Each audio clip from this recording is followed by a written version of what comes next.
I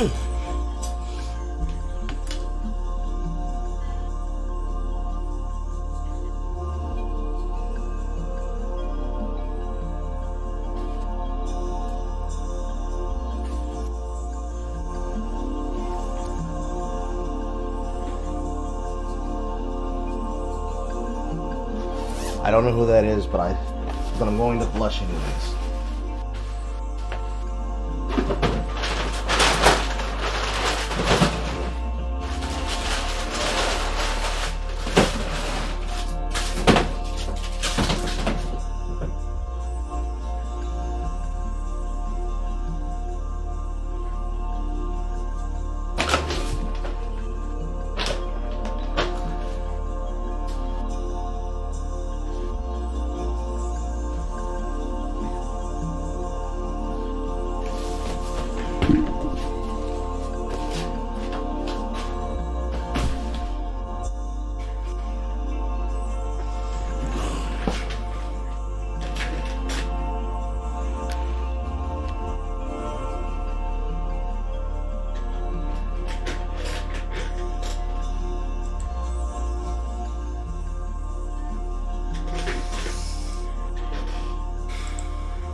Ah.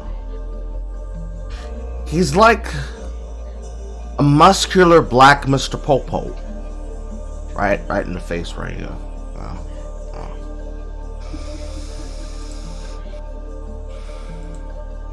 Okay. So, ladies and gentlemen, hello, hi. Hello, hi, hello, hi.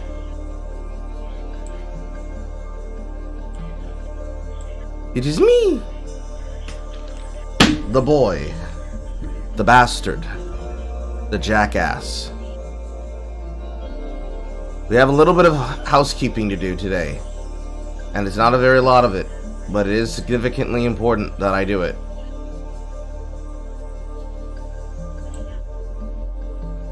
And it's a thing that I was worried about that I didn't want to have to do, but I have to talk about it and do it. Because I have been compulsed to have to do it. And I dislike that I have to explain it. But it's an actually important thing. And unfortunately, I cannot put off talking about it any longer. No one's in trouble.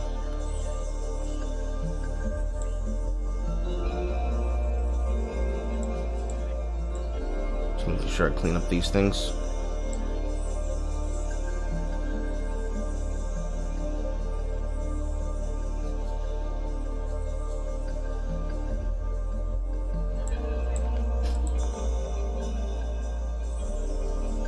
Get all this shit cleaned up.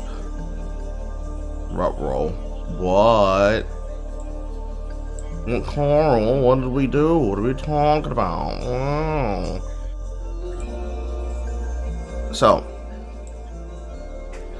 those of you who remember not too long ago back, where I had to remove somebody from the server because of things happening in the background, where TLDR, they were sabotaging the show because they wanted to have access to guests and they wanted to speak over their time, and also because they were ruining the flow and creativity of myself, the guests, and other people interacting with the chat.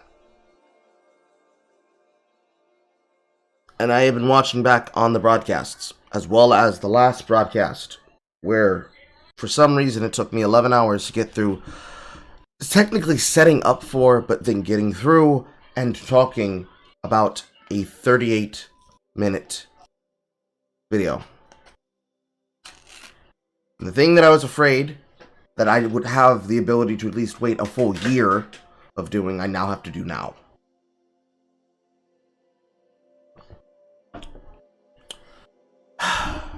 Therefore, is with a heavy heart, I have to tell you that the stipulation here for the $20 pledge system is going to have to go into effect starting this stream. What that means is that I'm going to have to start charging for people to have the permission and privilege to jump on the broadcast at any time they feel like. Because it is holding back myself and the guests because of the rampant behavior from the troll during my Twitch stream the other day. I need to start making more moderators. For the longest time in the Discord, we've had exactly 2 moderators. One of them is not even frequently semi-present, and the second one, it does their job, but they're in the background. I don't like having to put my foot down about this, but I have to put my foot down about this. I want versus chat to be quick and snappy and get through a lot of shit really fucking fast.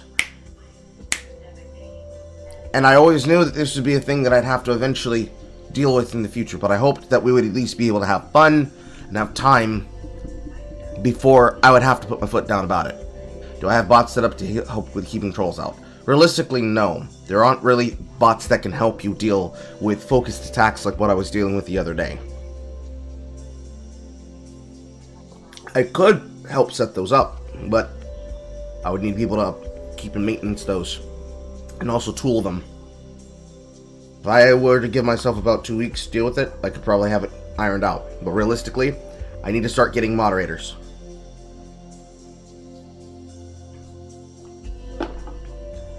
The other reason is because it is not everybody who is guilty of this, but there are key people whose names I will not say who are guilty of the reason why I have this concern in the first place. You would be surprised at the people whose names would be named. Some would not be surprised. It's not fair to the guests, or to me, or to chat, or to other people who are coming in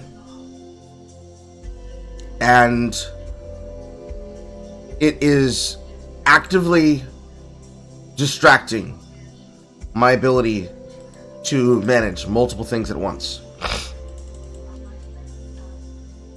So the best thing to do is to simply rip the band-aid off and adjust now rather than later. So, since I have to announce this today, I will walk through basically what is happening. As soon as I get my future correct. Okay, so 4.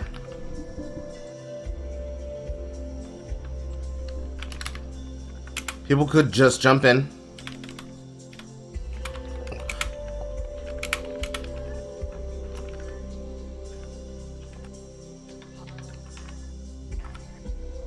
People could just be able to call in and jump into the Discord mid-call and mid-show and join the hosts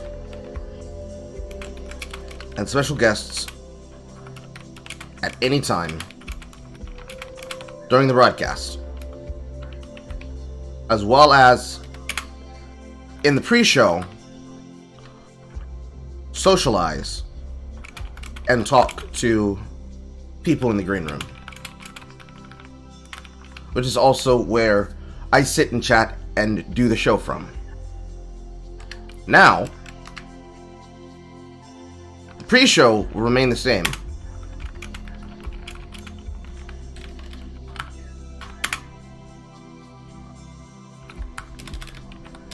But now, the guests and hosts.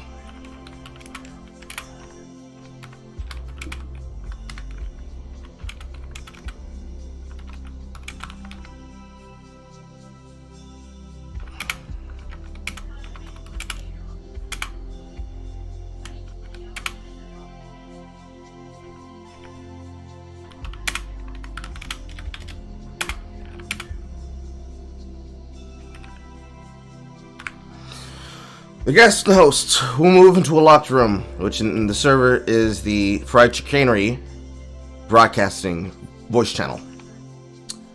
And the only people who will be able to get in, besides myself and the guests and special hosts, will be $20 sponsors, which is what this part of the support page blurb is about. $20 pledges getting video shout-out opportunities, which means being able to suggest things for the channel, video submissions, and live show subs. In the future, when members is made a thing, members is not going to be the equivalent of this, because I have to basically go through a vetting process to make sure that whoever has the ability to jump in and do this is aware of how much responsibility they have. Because I have to trust that people have the understanding to know that they need responsibility when it comes to dealing with this transition. I don't like having to do this. I'll explain this again. I do not like having to do this. I don't like this. I hate it with extreme veracity. But I have to put my foot down at some fucking point. It's unacceptable. Not only is it unacceptable to my standards of creativity, 2149. Not only is it irresponsible on my part, to my standard,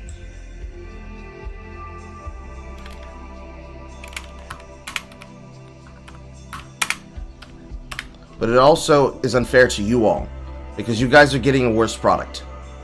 You are getting a worse version of Carl, and I don't like getting and giving worse versions of Carl. If the Carl ain't given, why are we here? Does that seem fair? And also, I appreciate that. I will be holding moderation sweeps for new people in the next month. Yeah, it's making the whole entire month of October. I will be doing application subs for moderation staff, both for the Discord and for the Twitch, the entire month of October. We'll have plenty of time to be able to go through it.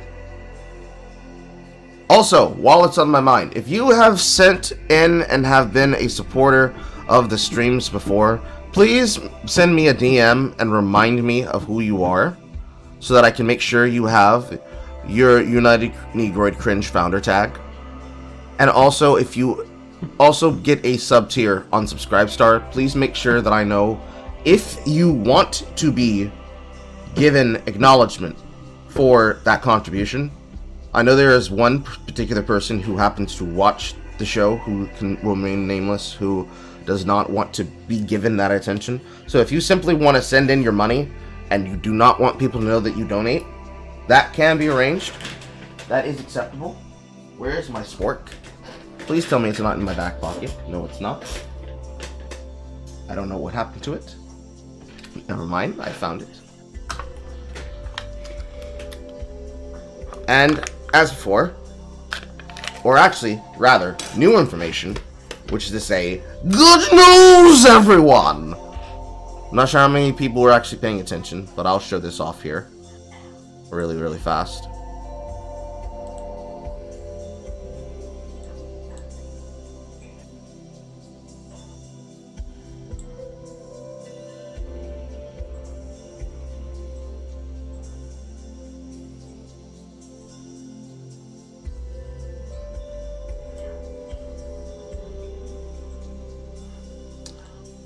Those of you who have not been paying attention, the channel, the main channel, is now open to monetization. Has not been approved yet, but in the future there will be monetization, which means, at least to my knowledge, super chats.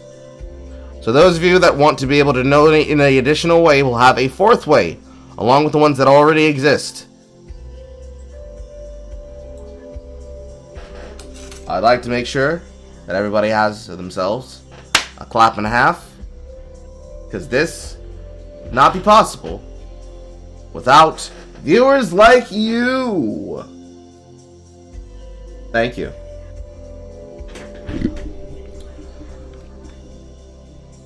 Now, without further ado, and much chicanery, let us begin and continue from when we last left off. And to that edge, last time on Power Rangers Time Force, we were getting into and taking a break from BreadTube stupidity. And last time when we were taking a break from said BreadTube stupidity, we were diving into the reaction of FictionalDarling. Like my fucking browser would fucking cooperate with me. I know the stream was near fucking 12 hours, but there you go. It should fucking function. Basically,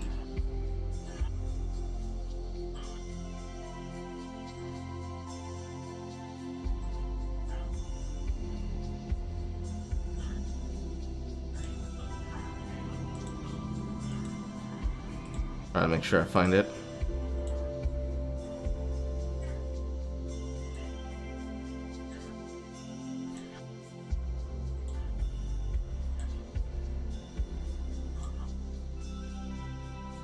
I did not give myself time reference. I'm just trying to click through here to find the particular frame that I'm thinking of.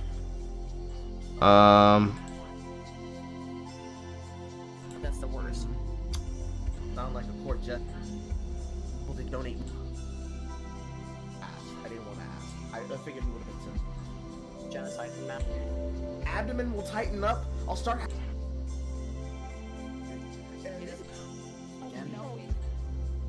That's very interesting. They keep calling it. Fuck it. I'm gonna do it the hard way. Or rather, I should say I should do it the easy way. Downloads.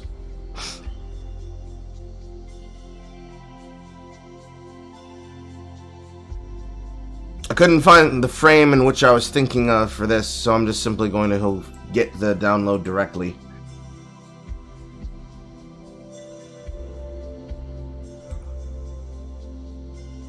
Because for some reason it saved inside of my assets, but I couldn't fucking pull it up concurrently.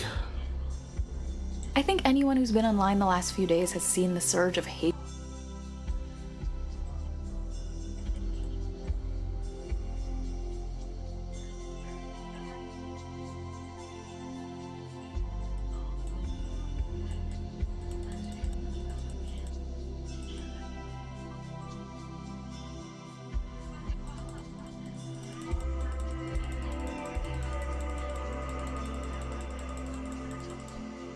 Alright, so, last time on Power Rangers Time Force, we were watching the deleted video made by Internet Woke Scold and person I do not like after witnessing said behavior, FictionalDarling. This video was taken off of their channel because, along with a bunch of other shit, this particular user decided... Right? Obviously not a good audience for every. Hey, my favorite guys. Natasha, making sure the audience knows Sturdy's lie. What time? I'm also getting picked up to like humanize that aspect. And somehow it just got worse because I went to find a screenshot of her running with the Third, but probably become one of my least. Because someone has a different brain than me, but if you have a very distinctive last name, it is just some friendly advice. But this particular user, at the last few minutes of their video, spends a majority of this time showing the comment section and cherry-picked comments, to then, after complaining about how actually I don't give you people the permission to use my content, and how dare you voice your opinion against me, after spending time telling people effectively the same bullshit they say every time, if you don't like it, don't watch it, proceeds to do the following. Maybe don't use that account to comment things like you don't think women can drive, because someone could very easily Google search your name and find out that you comment things like fap, fap, fap, fap, or nice rack on forum posts. Like, the person who participates in digital catcalling thinks an episode where a woman calls out catcallers is woke garbage. Also, of course, like, I'm sure you would be able to drive perfectly if a spaceship landed in front of you. Like, I'm positive you would handle it so well. We all know it. We all know it. Can you imagine, though, like, if people watched the Happy Hogan ogling Natasha scene in Iron Man 2 and were just like, oh, this is why men can't drive, can't take their eyes off a woman. Watch the road. I got it. No, that would be ridiculous. Again, it would be ridiculous. Also, it should. She mocks a person, doxes them, does all the extra effort of being a weird internet loser, and then says, come on guys, it's just like if I were to do this like that, right? Yeah, that's the level of stupidity we're dealing with. This is the level of criticism that we're dealing with. And I can tell you, after having watched 7 episodes and recorded 7 episodes, content coming soon, I am palpably annoyed, sick, and furious! On that note, we're gonna be diving right back in, starting with the rest of her channel content, because I want to get through her shit as quickly as fucking possible before I move on to the other shit.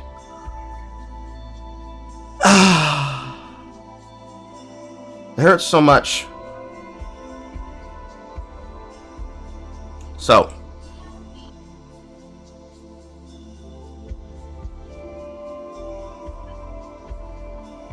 go ahead and queue up 2 of these things.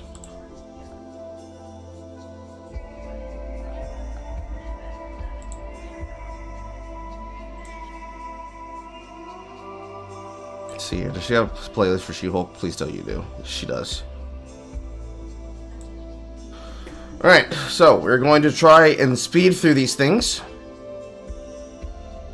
Let that opinion and viewpoint that I just showed you color your commentary as we move through these channels. Please keep in mind, these people are unfucking hinged.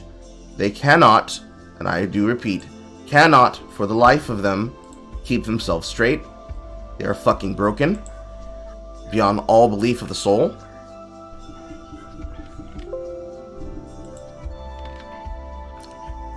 I pray for you to cover your eyes, but there is no God here.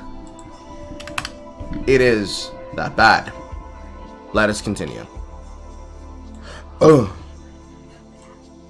Also, to remind myself to also purge myself. If you wish to support Carl, along with using twitch.tv/SinglePlayerCarl and Ko-fi and subscribestar.com/SinglePlayerCarl, please also consider giving the generous donations of at least sharing out the stream. If you do not have money and you wish to support Charles, the best way to do is to help us grow. Please show our stream to many of your friends. Get them to at least come in and actually talk to me. Get them to come to the stream. Bring them along. Show your friend the Carl Day. Treat me like an alien infection trying to propagate itself through the masses by hypnosis and also symbiosis. Yeah. Now, that said, let us get right into the nudes. Bing, bong, bing, bing, ding, ding, ding, ding, ding, ding, ding, ding, ding, ding, ding, ding, ding, ding, ding, ding. Guys, I am actually incredibly excited to watch this because this is the first Disney Plus show where I haven't... Also, I'm watching this on 1.5. You should be happy that I even give you that. We should be watching it on double. watched the trailer first, so I have no idea what to expect watching She-Hulk. The only thing I know about her is that she's a green lawyer. Physically green. I don't know if she's also metaphorically green. Maybe she just passed the bar. I don't know. I don't know if She-Hulk is the same as like Bruce's Hulk, where when he gets angry, he hulks out. But if it is... You know, there's something that's very helpful with being able to find out if a character's backstory can help you prepare for what to expect from them. It's this really weird thing called source material. I don't think people of this caliber actually understand that there's a source material that they come from. For people who are not familiar, who need a rundown, Jennifer Walters is Bruce's cousin. She is a lawyer. Her original mythos started with her getting the powers because at the time in the comics, Bruce was on the run. She gets a mob hit put out on her. She nearly dies. In the hospital, he chooses to give her a blood transfusion, and that blood transfusion infects her with his radioactive gamma blood. And ironically enough, gamma aids, even then, and she becomes the savage She-Hulk. She's not in full control of her persona. She's very upset and very repressed because, you know, it was the 70s. Women dressed differently. They acted differently. They were written differently by men from the 70s. As the character was fleshed out, and more importantly, on its first next to number one, starting the sensational She-Hulk, she became what many people have been basically calling female Deadpool. She ripped to the camera, which is the fourth wall. But the She-Hulk was an extension of Jen's repression of her own sexuality, which is why she became such a vivacious bombshell. Basically, think of Jen's She-Hulk from canon as an extension of what you would be if you were to put on The Mask. Jim Carrey's The Mask. Also, ironically, also a comic book, The Mask. Bringing out your latent parts of yourself and amplifying them by a significant degree. She was effectively she was Deadpool before Deadpool, but she was done in a lot more, rather than Deadpool's just like a completely irreverent style. Hers was more straight comedic, I would say. It's like kind of like classic self-aware comic strip style, like comic characters who are aware they are in a comic book. Mm-hmm. I think it would be really neat. That's basically who she was, and she was. And even after they stopped the whole self-aware shtick. Her being like a sort of like a very confident, vivacious individual, that carried over for years and years and years afterwards. When they even after they started playing her character straight. Mm-hmm. And one of the big things that a lot of people need to recognize is the fact that she was never angry at Bruce for what he did in the comics, and she was also very sympathetic with his situation. Mm-hmm. Like she was very, she treated him very. She treated him with a lot of care. She was always very, like I said, she was always very caring about him. She was very kind and never like made him feel horrible for doing what he did. And also it's important to remember that she kind of understood that the reason why her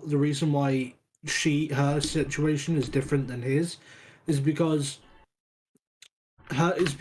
with her, when she came to accept herself as who she was, she instantly gained like her Hulk persona and her individual and her real persona effectively became one and the same. Like her mentality slightly changes when she becomes She-Hulk still, but they're not two completely different personalities inhabiting one body. Where with Hulk, it is literally not just two, but many personalities inhabiting one body, almost like multiple personality disorder or dissociative identity disorder. And that stems back to Bruce being abused as a child. Mm-hmm. So it's like, so his situation is like, her, like the fact that she is like this really like nasty, privileged, would to put it for lack of better words, bitch, in the TV show really just goes to show that there was not even an attempt to make her comparable to her comic book counterpart. She's a completely different character that happens to look somewhat similar and is named the same, but they are two completely different characters. Mm-hmm. Right, rant over. Yes. Also, PA, I just went through the whole thing. I have to reinforce rules. I'm not sure if you were here for that part, but yeah. I ain't heard nothing. Basically, I'm going to go into fried chicanery chat now. Okay, in the bar. In a bit.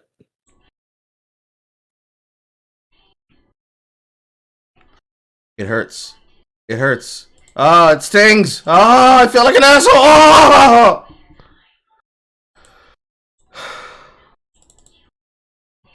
It's for the greater good. The greater good. The greater good. The greater good. Now, if people want to be dragged into this chat to, like, give a message for something, that's something that can potentially be done. If it's, like, very, very, very important, yes. SinglePlayerCarl. SinglePlayerCarl. Her get angry at, like, just, you know, typical double standards, etc. Like, the typical experiences that women have to go through. I want to see this woman be angry. I want angry woman representation. Positive angry woman representation, please. You know, no mountains are involved in falling on top of her. Anger is a force for change, and good.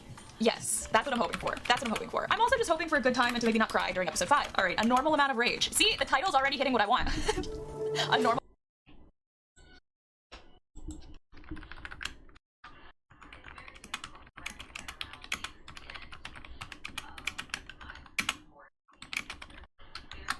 You want an angry woman rep and anger being a voice of change. Don't come to my comment sections or I will dox you. What a wonderful start. Normal amount of rage for a woman existing in this society. Those with the most power have the most to answer for. Dang. You in the gate. I feel like this is going to land better coming from you. Look, we got plenty of time to switch things. Why? Up. Let me do the closing. You aren't aware of this, but I will kill you in general barbecue. So I'm gonna give you. Oh, I'm sorry. The friend is my life. Alice cried. The friend, the sassy friend is my life. Random man says, hey, colleague, I should give the pace better. Woman says, I will actively murder you. As a reply to a suggestion.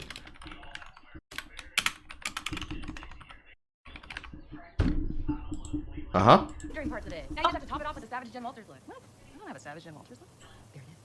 Now it's perfect. Her, that's just my face. I love this because the guy was like, I think you need to smile a little bit more to the jury, and she's over here like, I think you need to just completely glare and scare them to their souls. And if it doesn't go our way, we can just Hulk out. Blow everyone's Oh, mind. so does she already have her powers? It's true. I am a Hulk. And I'm guessing you're not going to be able to focus on this fun look.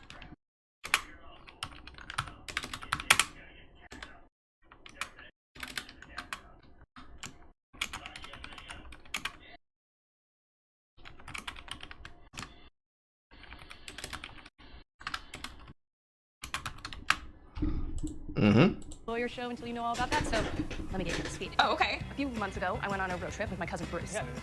Good for Bruce, because that means like he's able to find some normalcy. He's having a normal life. He's got a cousin. He's going on a road trip. That's pretty normal. You know, I made this little device which keeps me in human form. Oh, good That was job. the longest answer to what. Not a single question about hey Hulk, why are you using a device when you can just change at any point in time? And you just chose to be in Professor Hulk all the time. That's bizarre. Also, now that I think about that, that's a little bit fucking strange and weird. The entire encapsulation of Endgame is that Bruce figured that if he wanted to be able to use the Hulk more, he needed to learn how to integrate his personality and have control and effectively the Hulk was scared of getting its ass whooped by Thanos. So, something that we never got on screen. Never got the ability to see him make that transformation and become that version of the Hulk. He was just in it at the beginning of Endgame, stayed in it through the rest of Endgame. Then this show does a thing. Don't worry, we'll get there. For those of you who haven't seen it, spoilers. I've seen everything up to episode 7. I'm gonna be dipping in and out with just reactions to her reactions. Overall, I do not like the show. I hate it vehemently. But Bruce having this device here is now a double sin. Because are they saying that Bruce doesn't have control over his transformations, and so he isn't able to go back to being standard Mark Ruffalo Hulk? He requires an assistant device or intervention with his abilities to turn it off? Because if so, that's another way in which they say women have it better. And she doesn't question any of that. No, he has a normal life. He does normal things. As though he wouldn't be able to just have a way to figure out how to control his powers. Or just have Hulk-sized fun toys.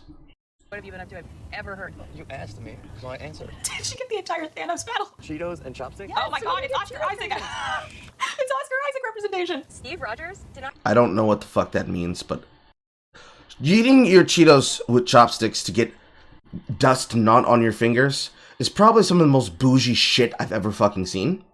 I have a girlfriend before you went into the service. Says who?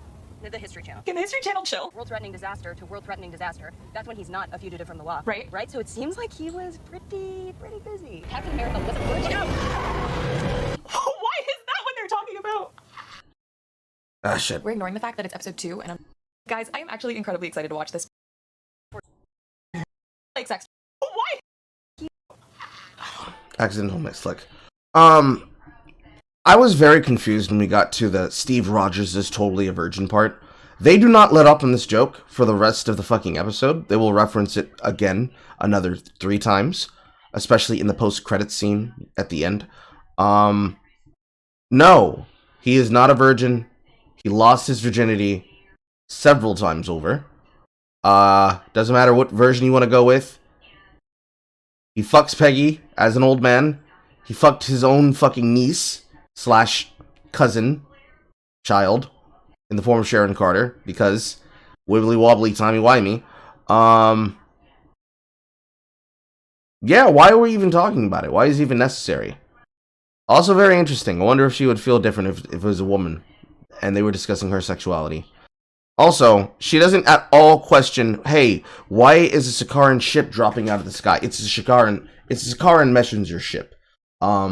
They will reference it again in the 2nd episode because Mark Ruffalo is going to be guest starring twice in 2 episodes. The show is full of guest stars, celebrity and character and otherwise. Not a single mention. Not a one. Why is that what people are consumed about? Also, would that not make Bruce uncomfortable? Because I feel like sex talk would make Bruce slightly uncomfortable. Bruce is literally sitting there like, I'm not gonna talk about my friend's life. That's his personal life. Thank you. Nat would have known more than me, but R.I.P. I would be so worried in a car with Bruce, though. Bruce has got to, like, turn into Hulk, right? Oh, wait, no, he's wearing the band. Would he just die? Oh. Oh, I don't want to watch that. Would Bruce Weenie! just straight up die if he's wearing that band and Hulk can't Hulk out to protect him? Ah. Get away from me. I'm bleeding. Get away. Oh my god, she just wanted to save your life.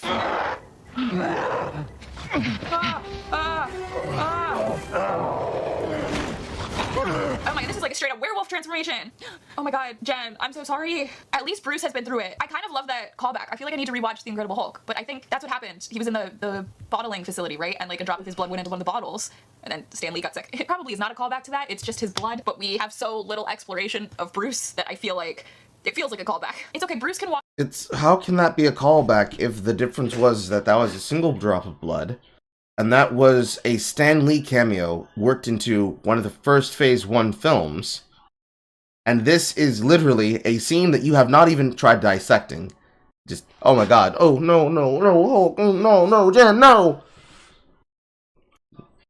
Besides the CGI, Probably my biggest criticism of that scene was the fact that the inhibitor exists only to allow Jen to get infected with the Hulk blood. If he has the ability to Hulk out at any single fucking moment, he's able to transform, stop the crash from happening, and at least get his cousin out of the car without her getting bled on. But no, she has to crawl out of the car just like that. She has to put her arm precariously over to get cut on this very thin metal, which if she was to get cut by that angle, she's cutting this artery, that's bleeding like a motherfucker. It's not going to be a simple little stain on the fucking blouse. Crawl over, grab her cousin from the side that allows him to bleed on her, and before you know it, from gamma rays to gamma AIDS. Isn't it clever? Walk you through this because he's been there, done that. Hulked out, did not get a t-shirt. Also, you were bleeding. I hope you're okay. Poor Hulk. Hulk is like, I could pretend. Yeah, she is bleeding. She should be dead. But regeneration factor, Hulk things, shenanigans. Yes, buddy. You put this stupid thing on your arm. I can't Hulk out. Oh my god, I need women. Oh my god, look! Ah, the Captain Marvel symbol. I see it. With the Avengers symbol. Ah, sorry, not me literally zooming in on bathroom graffiti. Just a favorite pastime. Oh god, you can't Hulk out right now. Girl, what happened to you? Who did this to you? Are you okay? Who did this to you? She was ready to go beat up somebody. No judgments, but whoever did this to you does not care about you. You do not need him. Or her. Or them. I love this. Oh my god, representation! Think all the person potentially beat this woman's ass to them! Ah! I'm squeeing! I love this woman bathroom representation right here. This is my favorite thing. Can I borrow somebody's phone? Oh yeah, they got you. I love them. Hey, we're just being friendly. Yeah, where you going? So what, you two gonna talk to us? No.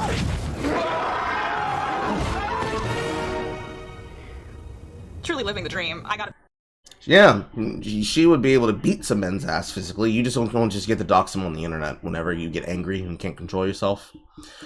Because, you know, the baseline control of every woman is being a glorified attention seeker on the internet. And then when people tell you, hey, I don't like your opinion, you say, no, you took pictures with women.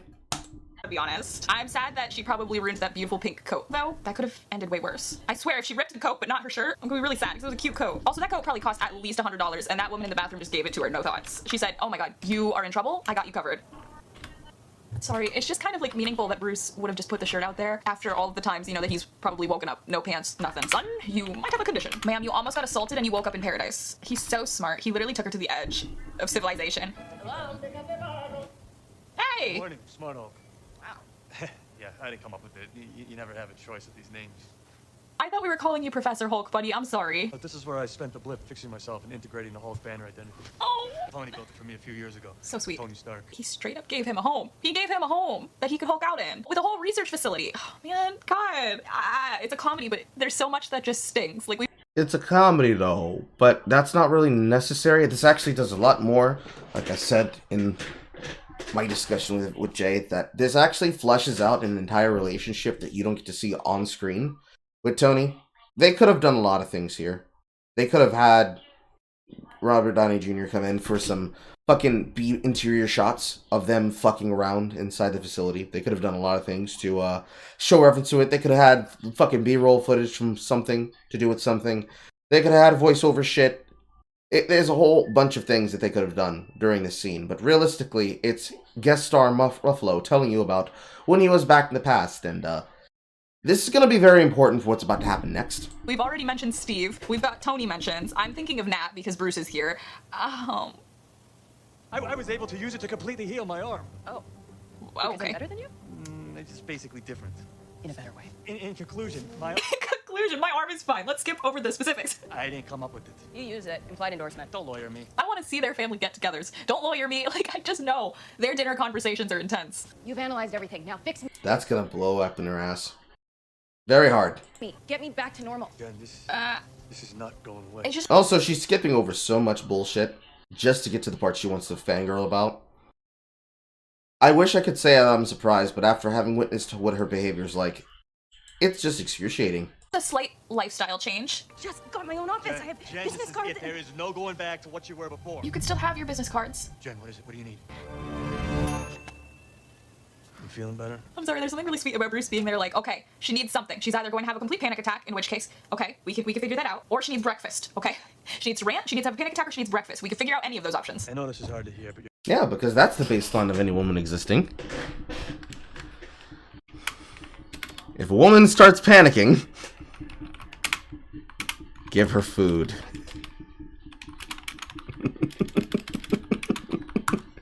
Don't you just love? Don't you just love how women themselves are giving us the cheat codes to deal with them? And then later on, when people say, who the fuck did you guys get this advice from? We can turn around and say, we got it from Darling. We got it from women like Darling. They said this is what we do when you guys are upset and angry. Yeah. You're gonna have to change the way you live your life. Okay, but you still can have the office and business cards. Please, don't take those away from her. This is a multi-year journey you're about to embark on and coming to terms with being a whole. Okay, well, the flashback said a few months, so you're gonna have to speed run this one, Bruce. Never thought that it would end up being a syllabus, but here we are. Oh my Now, God, Bruce. With my help, hopefully, your progress will go a little bit faster. No, this literally is Professor Hulk. The triggers are anger and fear. Those are like the baseline of any woman just existing. All right, then. That's what I let's was try saying, Jen. That's what I was saying. Bruce, What the hell? Bruce! That's too extreme. you have a plan B for that? No. Bruce, buddy, please tell me those are styrofoam. Okay, at least that worked. He was really banking on their Hulks being similar.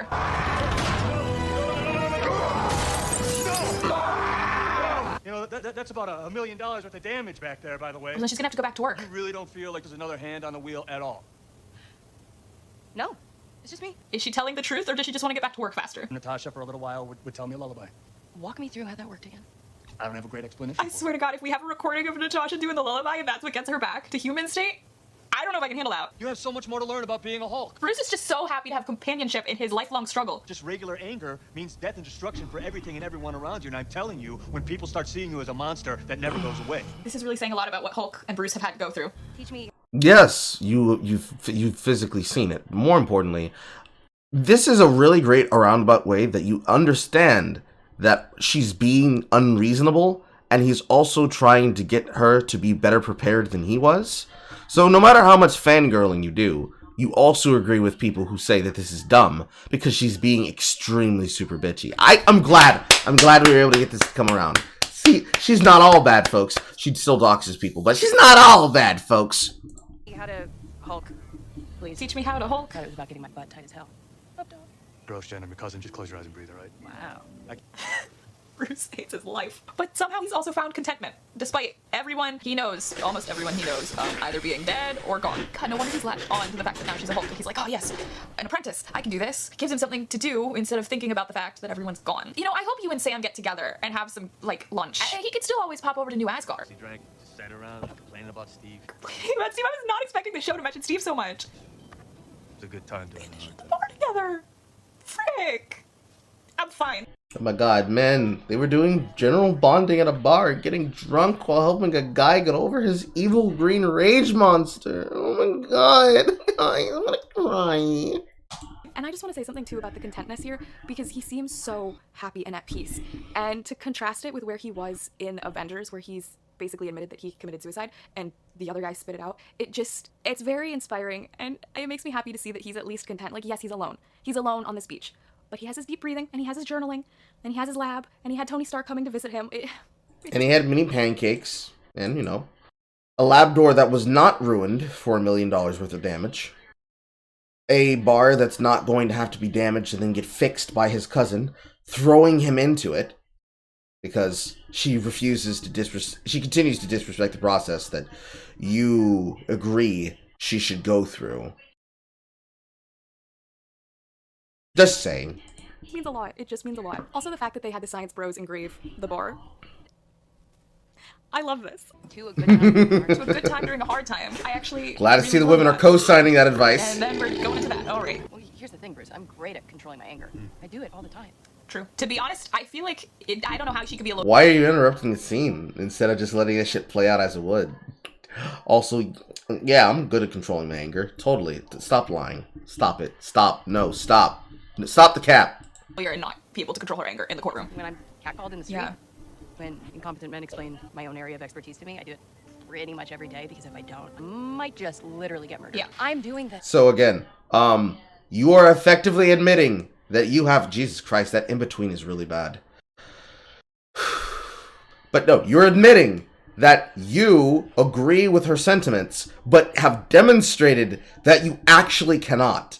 So the fact that you doxed a man, then tried to delete the evidence from your channel, and said, no, I don't give you permission to expose me, makes you even shittier in my fucking eyes.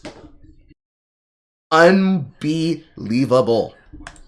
Okay, this is completely new territory. Love you, Bruce, but I'm going home. Oh my god, Bruce. We had a friend. Whether you like it or not, you're now a superhero. And who's gonna protect the world if it isn't people like us? But what if she becomes a supervillain? She has a choice. Oh, so you Why would she think about becoming a supervillain when she is a prosecutor for Los Angeles? Why would that even be on the list? You know how when people say the last thing I'd ever want to do is hurt you? You should just start asking them, why is that even on the list? Why would that even be on her list? Why would that be a thing she considers? What? You didn't wind up alone? Hiding away on some remote beach with no friends, no relationships, never seeing your family, and definitely not dealing with a decade's worth of trauma? Okay, yes, all of that happened. All of that happened. And it's probably still very raw for him, so please don't remind him that everyone he knows and loved is gone. Yes, please. Please don't try to fight back against your cousin who's trying to help you. That'd be a bad thing to do. I agree. A bunch of mean things like that and take off? Yes! It's gonna take me 3 more years of therapy to work through. Oh my god. Oh, no, not even gonna address the fact that she's trying to avoid responsibility for her actions. This got a little bit of bullshit to it. Bruce, buddy. Oh! Not at all questioning how a car that he can definitely lift over his fucking head is pushing him to a bunch of boulders. Not even questioning it. Not saying, oh my god, Jen, why are you doing that? That's a horrible thing to do to your cousin. Please don't do that kind of thing to your cousin. Nah, just, oh my god, reactions! Also, I just noticed that she's wearing her colors. She painted her nails green and she's wearing a purple blouse. That's not really a criticism of the show. I just started noticing this. Because she has a nothing bigger review of commentary. You better check on him. We cannot kill Bruce. You thought that killed him? You thought that killed him?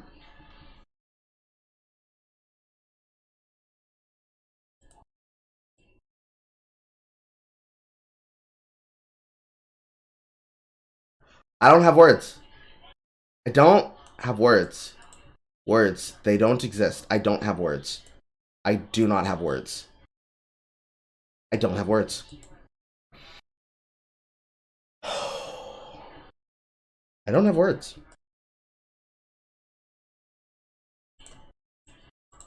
Oh, now that's just mean. I feel like I never needed to see a Hulk v Hulk fight.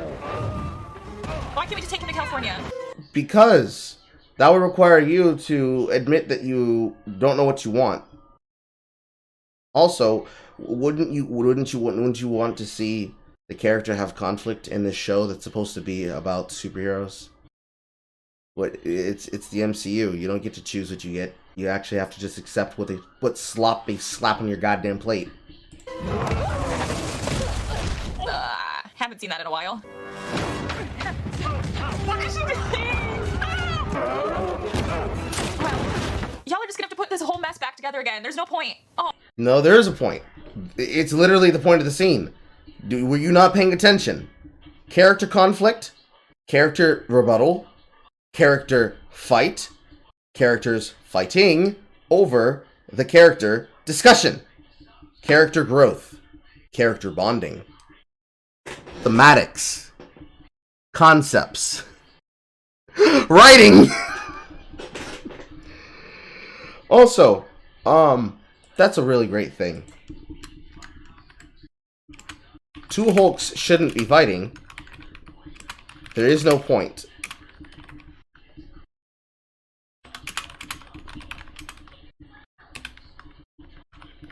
This is a very interesting thing to point out.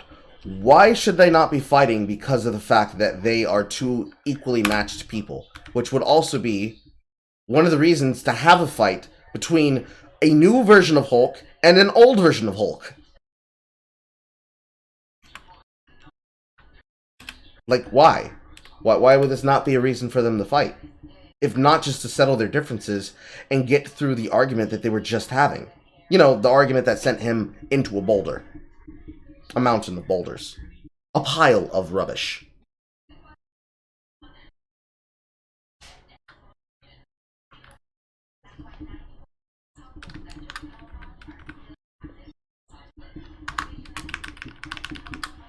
I swear, some of these people work to make shows actively worse.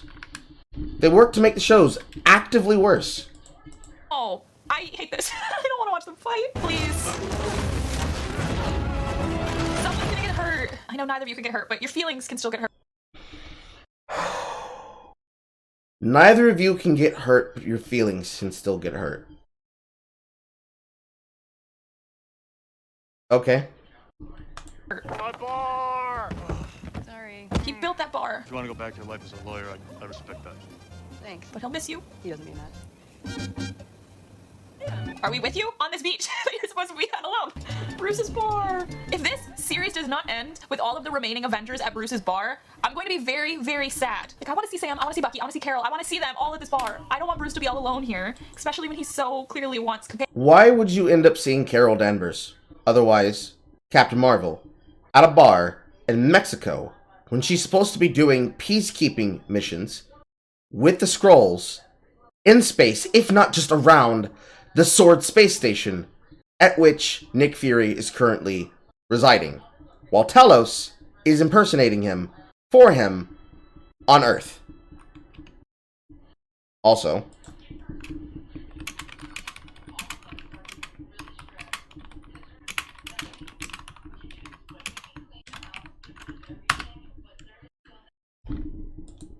companionship and friendship and like people to hang with. He's lonely. Yeah, I'm a much better lawyer than I am a Hulk. Now we smoke. Runs in the family. See you at the next family dinner. Family dinner. That's what I said at the beginning. I want to see y'all at Christmas. Bruce is gonna be so be careful what you wish for. lonely. Did my client know lives would be endangered? That is debatable. It depends on your definition of knowing. It's pretty bad when you gotta say, did he know that people might die? It depends on your definition of knowing. It sounds suspicious. She's got Ladies and gentlemen. No, it is actually very important, because if you're going to mean that a person had the intent and the knowledge to be at fault or at guilt for something happening to them or somebody who was in their responsibility as an authority figure, you would actually have to make sure he knew about the risks. It's much different when you say, I didn't know that the pipe from our factory was putting radioactive waste in the kids' pool, to, yes, I was personally on the project. I designed that pipe to go directly into the kids' pool. It saves us $500 on taxes. I don't expect people to be lawyers. I don't expect them to be knowledgeable about the law, but I do expect you to use your fucking brain. But then again, her brain is empty. It's full of fangirl and squee. Of the jury. What? Yeah. Well, should we see what this person I mean, that is a proper reaction to a random Indian actress. What? Yes. wants first? Effective communication is the first strength. We didn't even ask what this girl wants. Who the hell are you? Jennifer Walters, attorney at law. What? Roll credits. Oh my god. We didn't even see what that other girl wanted. Maybe she burst into the room on accident. Yeah, that is actually a possibility. That is a very smart thing to have said. It would be smart to ask questions about what Tatiana wants and what she's doing there and why she burst into the room. It'd be great to know what was happening from her point of view, but we don't get that, and I don't think we will get that. Doesn't matter. They wanted to show off Jen as the Hulk in a courtroom scene. So that's what we got. There needed to be a villain to justify her transforming. Because reasons. Also, you skipped over the part where she's telling the audience how she'll never actually have to use the Hulk abilities. Very interesting. I find that very interesting. Most people would be interested by the things you say. I'm interested by the things that you're not even commenting on. The shoe fits. I'm ready to give my closing argument now. What? Now everyone knows. I want to go back and listen to what her closing argument was supposed to be from the beginning. It had something to do with superpower people and responsibility, which is interesting now that she just showed herself as a super. No, it didn't. It had to do with people who had power and what accountability and responsibility they had to the public. Because if the person is supposed to be responsible for negligent harm of people that they are accountable to, you would want to be able to establish in your case, as the prosecutor, hey, this guy knew he did it on purpose, he did it for money, he did it for clout, he did it for insert reason here, he should go to jail, he should be fined, he should lose whatever access he had that allowed him to do the abuse of power in the first place. Especially if he's supposed to be an evil man with a lot of money. Any of those things. But okay. Superpowered person because A, girl, that's gonna mess you up with the Sokovia Accords. What were you thinking? Second of all, it might be a conflict of interest depending on what your closing argument. Why would she... Actually, no. That... Oh no! Oh, no! No, you made this worse for yourself! That's actually super great! I forgot that! We all forgot about the Sokovia Accords because they don't matter anymore. But I forgot that!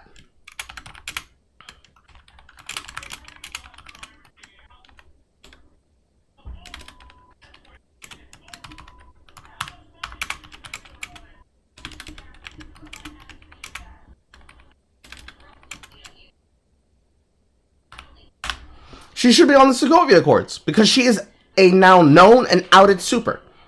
She has to be on the Accords, especially if she's a registered member of the bar. Because if she's not, what was the fucking point of the Accords? Or are you saying that the Accords don't matter because we're in a post-Thanos universe? It shouldn't matter because the entire reason it existed was to put them into accountability. But then again, is she a private citizen or is she a member of the public, even as being a defense attorney? Because she goes from being a prosecutor to being a defense attorney. We're going to learn this in episode 2. I'm not ruining anything for you, honestly. But no, that's actually a really great question. Why would she not immediately be taken into custody? Huh. Argument was That ass did not deserve to die virgin. It's like so sad. Steve Rogers is not a virgin. He lost his virginity to a girl in 1943 on the USO tour. How do you know that? I knew it. You're not drunk? Captain America! Fuck! They hate me. They really said, we're not gonna mention anyone that he loves. We're not doing anything. Peggy? No, personal life. Bucky? Personal life. We're not even tackling either of those two ships that are usually associated with Steve Rogers. No. He's telling people about some random girl on the USO tour. I am dying. I'm dying at that, basically just saying, though, that Steve takes his personal life very seriously and he doesn't say anything about anything. Also, why is she obsessed with Steve Rogers' ass? Because, quirky. Women obsessing over men is acceptable. Men obsessing over women is cringy and weird, and they're an incel. Come on! Catch up to the times! I mean, same, but not like his literal ass. Ah! Oh man, why are they obsessed with him? I'm kind of obsessed with him too. Oh my god, guys! Oh.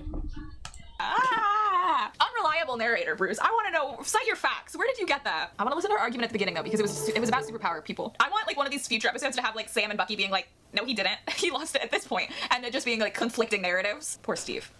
He wouldn't want people talking about his sex life. What is the responsibility of those with power? Do they merely have an obligation to refrain from the misuse of that power? Or do they have a duty to protect those without it? That is so interesting because that's literally the entire argument that she and Bruce were having. Where he was like, no, we have a duty to help people. And she was like, no, I think I just have a duty to not hurt people. And I can help people without my powers. The defendant used their limitless resources, political and monetary, for financial gain at the expense of public safety. Their power shielded them from very real consequences. Okay, yeah. So I think she's not even talking about someone with superpowers. Yeah, weird how you weren't paying attention! CinemaSins is a blight on all film criticism. I wish that their channel was not used as the excuse for other people, and that their attitudes, behaviors, and follow the line did not become commonplace amongst creators like this. She's talking about just privilege. Because those with the most power have the most to answer for. Okay, that's interesting. Those with the most power have the most to answer for. I am very worried that that's going to, like, become the running theme of the show, and something terrible is going to happen with her and her powers, and then it's going to come back around to that point. But also, was the person that they came in to arrest, was she the one the opposing team was representing? I don't know law terms, so I'm just gonna say the opposing team. Her opening thing kind of sounded more like money and privilege as power instead of, like, actual superpowers, though. This definitely had the most references, surprisingly more references to Steve than I feel like Falcon and Winter Soldier had, almost. And I don't know how reliable Bruce is as a narrator. Just a random girl on the USO tour. I just feel like if it was Peggy, he would have said Peggy. I mean, like, I'm not saying I can't see it, because I can. He literally just became Steve Pumped Up Kicks version. Women are asking him to kiss babies all the time, you know? Like, I can see it. But I can also see him not saying anything else about any of his other romantic interests at all. Like, I can see him keeping Peggy to himself. I can see him keeping anyone else to himself and just not sharing that. I'm really not sure where I was going with this, but I feel like it's either A, Steve took all of those mum's the word, loose lips, sink ships all the damn time propaganda posters to heart and didn't say a single word to anyone else. Or B, it's saying something about the timeline situation. You know how, like... Or he is a man who does not kiss and tell. There's a very weird assumption here that you're making that he would kiss and tell. Does that sound like that'd be in the character of his character? No. So why? Bizarre. Very bizarre. Like, the writers and the directors of Endgame say two completely different things and can't seem to agree how their own version of time travel works in regards to Steve's ending. I'm almost wondering if... Yeah, it's probably one of the shittiest things about Endgame, despite the fact that you guys tried to do a time heist.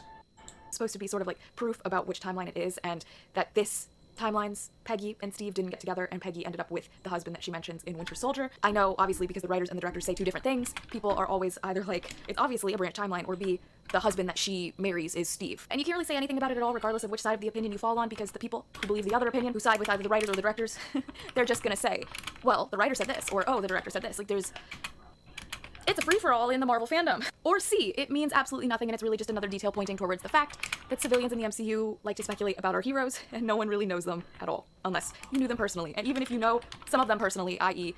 Bruce Banner is her literal cousin, which is interesting, by the way, that we didn't get any talk about Bruce's family at all. So I'm really happy to see that we're diving into that here with this show. But it could just go to show that, like, with the History Channel, Rogers the Musical, and everything, no one knows these people. They've just become basically celebrities that people like to gossip about in some incredibly invasive ways. Yes, they are incredibly invasive because it's parasocial. Yes, superheroes in this universe would still be celebrities by some degree because, yes, they are. What are you doing? Because no one really needs to know about Steve Rogers. And maybe I can't say anything as someone who has written fanfiction, but I feel like speculating about a celebrity sex slave IRL is just weird. It's weird. Y'all live in the same timeline. It's weird. It's weird. It's not fictional to you. It's like they're real people. And like Steve particularly feels like a very private person. Like, I don't know why I'm talking so much about Steve Rogers in a show called SheHulk, but it does say so much. Because you're horny? Because you're horny. The Avengers were probably one of the best things that happened to Bruce because it really kept him from spiraling alone, and it gave him friends, and it showed him that he can actually interact with the public. Even though he had so much trouble in getting to that point, there was a lot of destruction in the middle that he had to wrestle with internally, externally, all of the above. He also got close relationships that he didn't think he'd be able to have in his life when he first started hulking out. So sad to hear him talking with so much nostalgia dripping in his voice about Tony and about Steve. Like, he really lost his besties. He really lost them. Why did he and Thor not, get together? I feel like with everything he and Thor went through in Ragnarok, they'd be closer, a little bit closer. I don't know. Everyone was just depressed on their own. That's actually just the summation of all the Avengers movies. Everyone was just depressed on their own. Y'all gotta come together though. Please. I love Jen though. I'm excited to get to know her more as the series goes on. I think it's really neat that she can sort of like control her Hulk ability. And I also love how they basically acknowledge that obviously she would be angry 24/7 and she has to learn how to control that just to exist as a woman in this world. I also love how she... Why would she be angry 24/7? Why would she, as a upper class citizen, working as an attorney, be angry all the time? Angry about her court cases? Maybe. Angry about some things? Maybe. But angry all the time. To the point that destroys her ability to do her job. That she has to be that distracted all the time. About everything. That's bizarre. She got herself some work-life balance. She also has a complete, like, her paralegals there ready to support her through anything. I don't know. I love how she has, like, a close-knit group already. Like, she's kind of already built her community. I'm very sad when that's contrasted with Bruce being alone on an island by himself. I am really hoping that some of the remaining Avengers show up at his bar by the end of it. Like, I just, for the sake of my own heart, I would love to see that bar hip-hop happening with the remaining Avengers and heroes. Because Bruce just seemed so lonely. He seemed so lonely. Just sitting there doing deep breathing exercises and journaling about his past experiences. The good old days. You could even have like Shang-Chi and Katie show up at the bar. You could have Wong show up at the bar. Like, we could just have it pop in. Okay. Why do you need to have the bar poppin'? Why do you want to have a guest star carry the episode from the incoming new star that the show is named for? It's a writing crutch. You're asking them to give you a writing crutch. You're part of the reason. You're part of the reason why the MCU's garbage. It's why it's garbage. Okay, it needs to be poppin'. Anyways, that was a very enjoyable first episode. I feel like I just chatted a lot. What did you guys think? I enjoyed it. I need to rewatch The Incredible Hulk though. I'm excited to see where she goes. I am really hoping she can end this series still being a lawyer, still having her career. I feel like it's gonna be a fun show and I'm hopeful that it's going to be. I hope you liked this. I hope you had some fun with it. If you did, give this video a big thumbs up and subscribe if you want more movie and fandom related content, and I will see you guys for the next one. Thanks for watching. See ya. We're ignoring the fact that it's episode 2. I did not like it. I will not give you a thumbs up. In fact, I will go back and I'll make sure I'm actually incredibly I excited give to you a watch this. thumbs down. Moving on. We're ignoring the fact that it's episode 2 and I'm running out of green to the point where I had to pull out the granny shirt. But that's fine. That's fine. You're like, Jess, what are the earrings? They say, did I step on your moment? I don't know which way. I'm incredibly excited to watch episode 2. I'm hoping it picks up like at around a similar spot as it left off, so we actually get to see the repercussions of what just happened. I swear to you, the Sokovia Accords are gonna come into play at some point. I feel like we haven't seen the last of them. I'm also hoping we see Bruce again because a Sakaar ship just landed and he said he's gonna figure it out. So if y'all are ready to watch episode 2 with me, let's go. Jen is hired at a prestigious law firm but must practice as SheHulk. What happened to the firm she was at? Did she get fired? I could see how she would be fired if she just showed up as SheHulk. I can see how that would happen. I was right and Bruce was wrong. And I never have to be a Hulk. We're now in front of everybody. The superhero life, it finds you. Jennifer Walters, attorney at law. I'm sure it's not gonna change anything. Boom,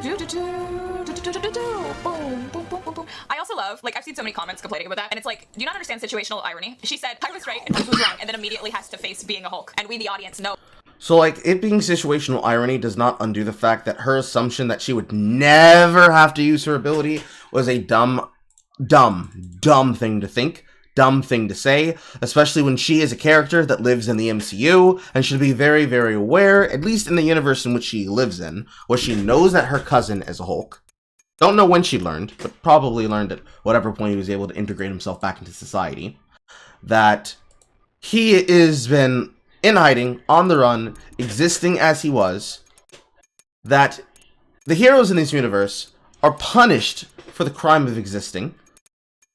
They would have to deal with the fallout from said things affecting them and their life in the way that they choose to affect them. And all of the other shit that would go along with. But no, clearly no, that's not a thing that would happen. You know better and best. Truly you do. Oh, that she's gonna have to. She just hasn't accepted what's coming yet. I don't know, the media literacy. Sketches show a stunning scene from You have no media literacy. What are you talking about? Oh, beautiful illustrations. Whoever was doing the courtroom drawing, oh, amazing. Also, super influencer. Titania. Oh, she's an influencer.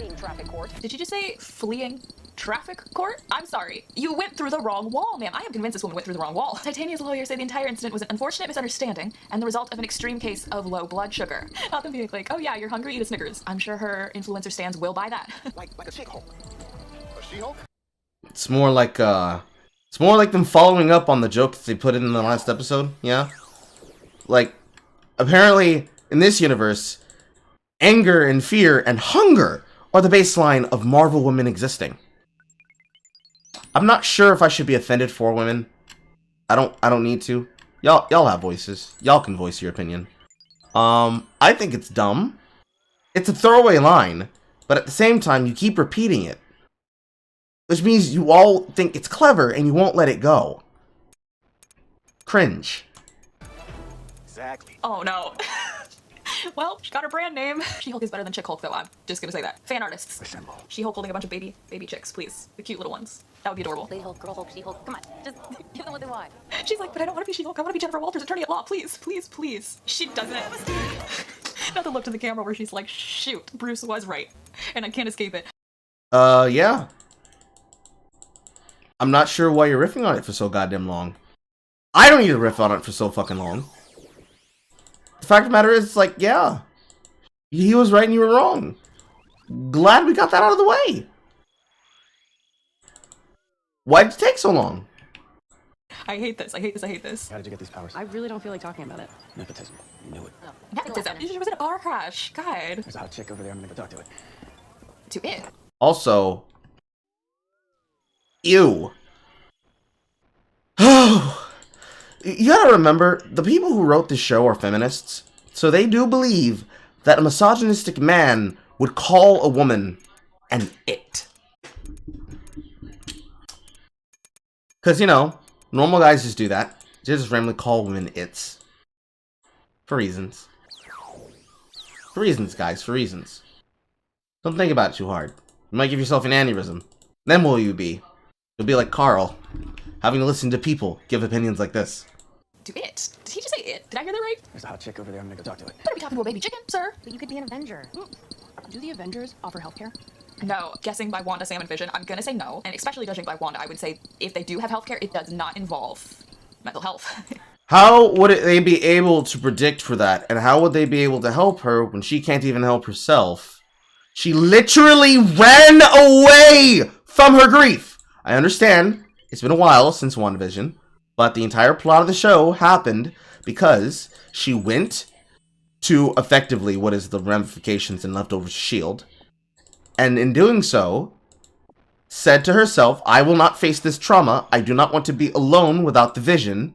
I will instead make a version of Vision. And then I will use him to get over my sad thoughts. I do not want to face it. It is too hard.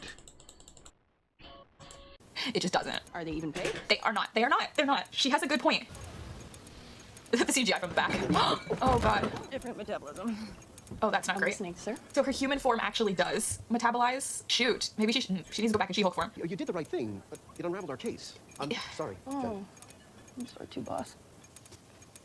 Secondhand embarrassment. Secondhand embarrassment here is a little much. It's a little bit much. Is she gonna get fired? No, Jen, I'm sorry. I have to let you go. Shoot. This makes you a liability for the DA's office. Oh, you know what? That does make sense, though, because, like, if she's representing anyone, wouldn't that mean that the jury's always biased towards a superhero? Oh, Technically no, because the entire point of jury duty is that they would learn to hold their bias, not unto themselves, and to dutifully do the diligence of the case. It is literally the job of the jury to put their feelings aside and say, I don't care who's presenting it. I have to do what I was brought here to do. But I don't know. I guess we're just capping now. I guess we're just capping now. Shoot. Wait, you're firing me? Well, that happened fast. It happened fast. Attorney for hire. No gloating this time, I promise. Maybe a little. Bruce. We're not prepared to offer you the position at this time. Sorry, it's no. Damn. Can't take the risk of it. Oh, God. Hitting her in the face that, like, literally everything Bruce said is right. That is so sad. You got this. Family dinner. It can't But she shouldn't be surprised, and she shouldn't be shocked, because she's supposed to be intelligent, and her cousin is the fucking Hulk. Why would he lie to her? Why would she try to say, no, I'm gonna be different? A little bit of common sense? A little bit of common sense. Just a little bit! This is not shocking!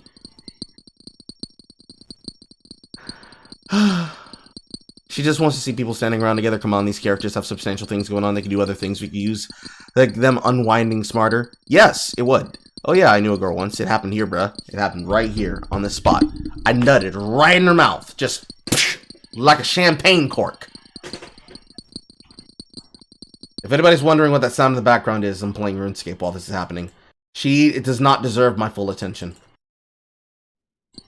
be worse than what you've already experienced. I already told everyone, so it won't be awkward. No one's going to bring it up. Except for the fact that I just did. Also, this is the family dinner you asked for. Let's see how she reacts to this. Oh, that's so awkward. Chad is the one where they were on the road trip saying Chad's also a genius. I'm dying. So I got promoted to manager over at the Best Buy. Manager, all right, Chad. Employed and promoted. Well, now that's just rubbing it in. He wants to be a superhero, and I told him that my daughter was a superhero. He hadn't heard of you, but I gave him your number so that he could call you for advice. Why is that so funny? I know we just watched with Marvel, and like we obviously just saw. It's funny because she's not praising and kissing her ass. And after seeing characters constantly have their asses kissed and said, oh my god, you're so good at this. The MCU, wouldn't it be better if a woman was doing it? It sounds really good for a group of feminist writers, let alone a group of writers, period, to say, yeah, we had a person who was talking about you, but they didn't know who the fuck you were. That's just great comedy. That's just good timing. Man, if we got more of that, it'd actually be really great. Too bad you guys don't have the arcane effect. Kamala. wanting to also be a superhero before she even discovered her lineage, etc. But the fact that there truly are just people in the MCU being like, I'm gonna be a superhero when I grow up. And to them, you know, it actually is a possibility. It is a possibility. Also, I am wondering if that's an Easter egg. That Hawkeye guy. Oh, yes, what Clint. happens to those arrows of his? I mean, does he go around and collect them? All right, Kate Bishop. Let's get this hair more like She-Hulk's. There's literally nothing wrong with her curly hair. There's nothing wrong with her curly hair. Back to Hawkeye. It's pretty hazardous to leave those things lying That around. depends on what you mean by wrong with her hair, because she is a Jew. The fact that no one is talking about Wanda either. It's Clint. Clint is hazardous because his arrows are left on the ground occasionally. Clint, the most dangerous Avenger. The joke is they're having small talk about the table, and the dad is trying to cringily and unsuccessfully put his daughter at ease. You know, talking about anything other than her being fired. You know, like a good dad does. Are you gonna praise dad for doing dad things? No? Alright then. Seems a bit bizarre. And by a bit, I mean a lot. A lot.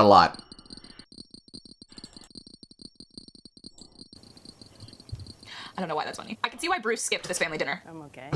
Really? No. No, I'm not okay, but I'm okay with not being okay. Because I'm okay with not being okay. Yes, the anthem of a generation. and now I can't get another job because of it. You didn't tell me. What are all those years of law school even for? Dylan is in trouble. It was a scam. It was a scam. This isn't even the first time we've had to deal with a Hulk in the family. And you didn't destroy Yeah. a city. Just got fired. It's fine. The thing that you were dreading happened, but look, you're still standing. And now you get to keep moving on. I'm still standing. Because I feel like when you see you don't get any mentions of his family, and life just sort of sucks, and he seems very much so solitary and alone. I really do need to rewatch the movie because I feel like knowing the fact that there was actually like a concerned family, like a caring, concerned family, worried about him on the other side of everything he was going through, it just adds to it. Sorry you have to face the fact that you have hero abilities now. I'd like to offer you a job. Oh, good. She does need one. Is this a joke? I don't have a job. I believe him. You got me fired, now you want to hire me. To be head of a new division, yes. That is actually really smart. That's really smart. I mean, except for obviously she would feel resentful towards you. That's smart to sort of knock out your competition like that. If I can hire my own paralegal. Yes. Non-negotiable. No, he didn't get her fired. His decision to have the case thrown out was a smart thing to do as a defense attorney. Him offering her a job because of the fact that woman's confidence allowed her to close a case after then defending people from literally being assaulted by a piece of flying wood barreling straight towards them is a happy coincidence. It's a coincidence that because he had the case declared a mistrial, that your boss then fired you. But you see, this is a show, so there is no such thing as coincidence. The thing that's happening has to happen in order for there to be a plot. In order for you to become She-Hulk attorney at law as a defense attorney, you must lose your job as a prosecutor after revealing your abilities to defend the public, doing the right thing as a hero. Has to happen. So, I truly do not care who your paralegal is. Yes. You start Monday. Hey, Nikki, we got you a job too. She did not even ask for specifics. She just said, yeah, 6-figure student loans, this is what's happening. Oh, girly, it pulls. More and more eccentric superhumans are coming out of the woodwork. We just started a superhuman law division, and I want you, well, the She-Hulk, to be the face of it. He saw a hole in the market, and he said, we're gonna fill that niche. Okay, there's a bunch of superpowered people. This is a clear issue. yes. Since you're not addressing the problem, I'm gonna address the problem for you. Don't worry. Internet criticism. Wouldn't it be better if a man was explaining shit to you?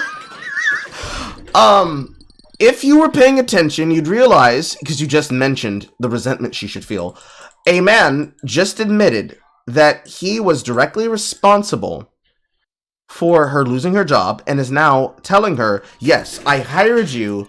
No, I didn't hire you for your brain. I hired you for the brain with She-Hulk's mouth moving. I didn't hire you because I know that you're a potential threat to my potential of making money off of your super heroic behavior, actions, and appearance. I specifically hired you for your body. Your body. I hired you for your body. That would be something that would send her up a fucking wall. It would send any person up a wall if you were to tell them, no, I don't like you as a person. I simply like you because I get to have sex with you. That's effectively what he's telling her. I didn't hire you because I consider you to be an asset. You're a thing that I can use. You're a person that I can use. And so I'm going to use you. I'm going to use you for my purposes, for my business, or otherwise. That's a bad thing. That's an extremely bad thing. We're gonna be the ones on top of it. It's gonna be us. That's what we're gonna be known for. And good for him. He saw a changing world, and he jumped on it. That means I'll expect you to be at work and in court as the She-Hulk. Dang. Not as a normal person. I just feel so bad. Heard of Bruce last episode, please. I do not want this life. I do not want your life. I don't want it. I would like to walk away from it as fast as possible. Her. Okay, wow, that's all they want me as? Great, great, great. I'm totally qualified, but now everyone around here is always going to think this is the only reason I got the job. It's so unfair. I believe you're qualified. Yes, exactly what I just said. You believe that she's qualified. We know that she's qualified, except that we don't really, because we only saw her do tangentially one piece of case in a show that's supposed to be a legal drama, but also a comedy. We don't see a lot of warranted comedy, and we certainly don't ever get to see a little bit or even a lot of what should be a character demonstrating such concepts. But you know, it's part of the course in the MCU. I mean, the guy said when he came to hire you, straight up, you were going to win. These dodos never had to deal with this on their first day at work. Can they hear you? Can they hear you talking to us? Because I feel like we're on a Bluetooth piece or something right now. And they can always hear you when you're on the Bluetooth piece. Also, love that your work pants turned into capris. Your office. Oh wow, that's a nice office. The only reason they hired me is because they wanted a Hulk lawyer in the superhuman lot. Yes, but look at everything it's doing. Nikki. Windows. Nikki's about to sing Moving On Up from Tick Tick Boom. Moving on up, we're moving on up. I made you guys a welcome basket. Thank you, Paul. That's really nice. A map to the best bathroom for both. Thank you. That's important. First case is the parole of... Woo! Shit! So, Jay and I had an opinion when we saw this, which is, yeah, it seems like it's a nice thing for a guy to give you a bunch of toiletries and a map to the best bathroom in the business. Wouldn't you feel a little bit scared that a man just offers you this shit and no one questions at all what his motivation for such a thing would be? Just no danger survival skills. Just, oh my god, he understands. He knows. He gets it. And not even the woman is like, okay, that's a little bit forward, but no, not even question. Just that's important. The girlies know. He's one of the good ones. Amir Blonsky. Oh, no. Mr. Blonsky has been serving a sentence in an ultra-high security prison. And his weekends with Wong. I have a serious conflict of interest. This man tried to kill my cousin. See, you know that this has happened because you're rewatching the episode to pretend. You're pretending that you don't know what the fuck's going on. Yeah, you're pretending. You're pretending. It's pretty egregious, if you ask me. If you were to ask me, Carl, do you think that's egregious to fake that you've seen it? I have not seen a single piece of her content since then. I've been saving it for specifically this moment. No hypocrisy here. You've seen the episode. You know that that's gonna happen. So, why are you pretending for the camera? That's not very fangirl of you. But then worse, you know that's gonna happen, but you're like, ooh. But I can almost promise you, if you had actually had your proper reaction on camera, you probably would have not remembered him off the top of your head. You would have had to hope that another nerd channel would give the context as to who Blonsky is or was. Guaranteed. Guaranteed. Yeah, that's quite all right. That feels like a conflict of interest, though. Like, that does. Even to someone who has no idea anything about law. If you don't take the case, then you don't have a job here. Okay, morals be damned. At least you should meet with the client before you decide. Can you imagine? Hi, you did try to kill my cousin. Water under the bridge. Can't come in like that. No superpowers inside. Oh, jeez. It's a good thing you can control it on whim. Oh, shoot. Yeah, it really is a good thing that she can control on her whim. Otherwise, she would be disqualified from being able to meet with her fucking client and do her job. Yeah, it's pretty convenient that she has that ability right off the bat, but that's okay. Character and concepts and book lore be damned. We got a show to fill, baby! We gotta get some money. We gotta get some money. We gotta make some money for Michael Mortimer Mouse. Dude. Welcome. What the heck? That's high tech. Yes. That's the point. That's the point. That's why it's there. We have taken every precaution. We cannot guarantee your safety. I'm sorry, are you telling me the cameras do not capture Wong coming in and letting him go to a fight training ring? It's on here. Shouldn't we read it? Like, fully? You're gonna serve me up with some photo beans and a nice can. Ma'am, this is a prison. Right. Of course. I feel like we're in the fridge, man. Oh. Jennifer Waters. Oh my god, I did not remember he was British. I really need to rewatch The Incredible Hulk. I was expecting... Abomination, right? Yes. Yeah, Does that mean that you can't turn into the Abomination anymore, or you won't? No, it And he means that won't. I choose Who gave him Crocs in prison? And why do I feel like it was Wong? with 7 soulmates that I met through the prison pen pal program that I want to start a new life with. 7? How are you gonna... All of them. Okay, not a question. You know, I try to kill him. Okay. So let's... He's a man. He has a penis. I'm pretty sure it's not a single-use appendage.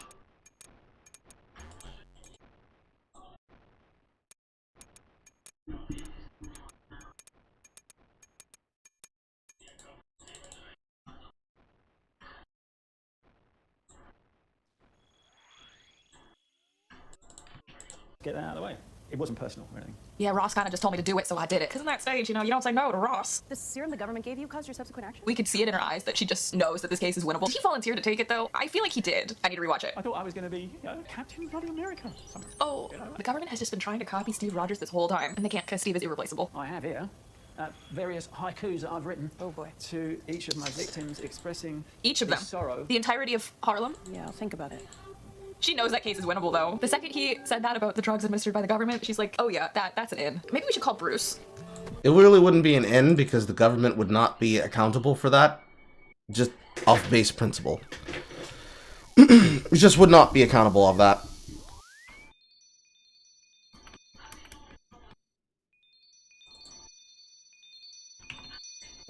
Yes. Oh, fuzzball. Hey, Jen, what's up? Bruce, I'm calling you to tell you I'm taking the job. Yes. That's great, Jen, you should. Bruce! Blonsky wrote me a really nice letter a while back. And a really heartfelt haiku, so it's all behind us. No, I'm sorry, I love this. That's so funny. A while back, dudes, we've just been sending out haikus right and left. I'm a completely different person now, literally. Bruce. What'd they end up naming you anyway? Oh, you know it. SheHulk? Don't even. No, I love that. Yeah, more than half of it is your name. SheHulk, attorney at law. Oh, I love it, actually. I got some things I gotta take care of. Oh, no. Now, how does his phone work? Did the frickin' doctor connect your phone signal? Like, what did you... What plan are you on? I hope he's not going back to Sakaar. Is he going back to Sakaar? If you go back to Sakaar, you might not get back off of Sakaar. You might want to take a look at the news right now. Yes. Oh, no. What can possibly be happening right now? Shocking footage leaked showing the Abomination participating in what appears to be an underground fight club after having somehow escaped from prison. I can't hit that. That sucks. When is the timing of... Again, you already knew about this, so you're rewatching the episode and then recording for the camera. Why are you not mentioning this detail? And then making sure that people know, hey, I've already seen it, but I'm going to recap what's here with my commentary. And then discussing that commentary. Even the fucking video title is Wong, buddy. You're messing everything up. Why would you do that?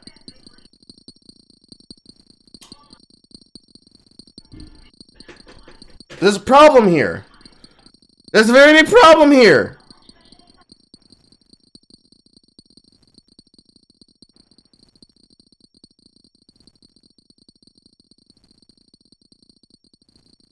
this? Shoot, now I need to look up the timing of this. For some reason, I thought Wong was just popping in, training with him, like before this. Shoot! Wong, buddy, you're messing him up. Turn it right, look. This is just family life. I'm glad you're staying hydrated, Dad, but this seems a little excessive. He doesn't know, you know, when's family dinner again? When are you gonna be back? Well, no, that's not how that scene read whatsoever. Instead, it read like, Dad, you're making a full abuse of my SheHulk powers so that I can do chores around the house? To which the answer is yes. He has a superpowered daughter that can lift more than any of the men in the family combined by herself with one hand. Why wouldn't he ask you?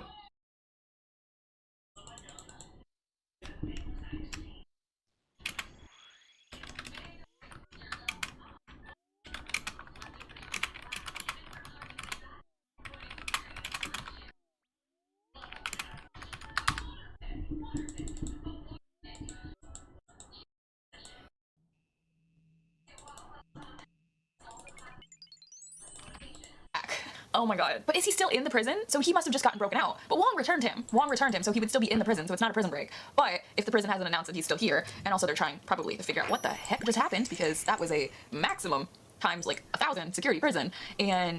Woman, there are sorcerers in this universe. We know that he used a sling ring to get him out, and then probably used a sling ring to return him right back to where he was. What? Well, this is not interesting. This is very boring. What are you doing? And he's just popping in and out, popping in and out. And it definitely happened more frequently than that video showed, because Wong specifically, I think he said in Shang-Chi, he said something like, oh, I'll see you next week, or something. Like, it definitely felt like he was training with him, which is interesting, because, like, Wong, what's your thought process? What made you consider Blonsky? You know, I'm just wondering. What if Wong knows him because they're pen pals? What if Wong is one of the 7 soulmates? That's a what if episode right there. And meanwhile, Bruce is just casually in space. Well, that's already been removed. That's not true. You should know that since you pre-watched it to begin with. Because he's not one of the pen pals, it literally means that he just kidnapped him for the purposes of being Sorcerer Supreme. And that's that. Space. What are we doing? Same edit, Thundering. Is it a sign Bruce is going to see Thor? No. I need to see... So does this take place at the same time as Shang-Chi? This is fun, honestly. She has problems on her hand, and we are going to solve them. And honestly, I'm excited to see where it goes from here. I cannot believe they pulled Blonsky back in. I don't know why I am shocked, because I feel like it would make sense that he's come...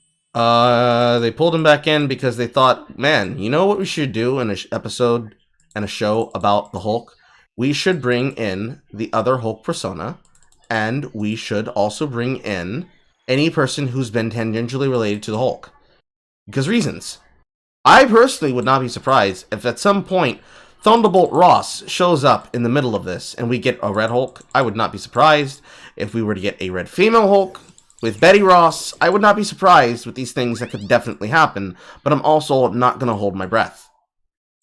It's not something that I'm waiting to see. I just want to see what the fuck dumb shit you guys are going to do.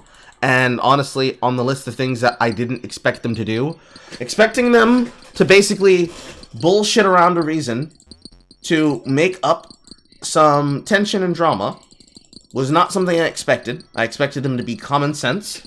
I didn't expect filler episodes in my main episode content, but there is, and they do, and they are, and it's a mess. It's a mess.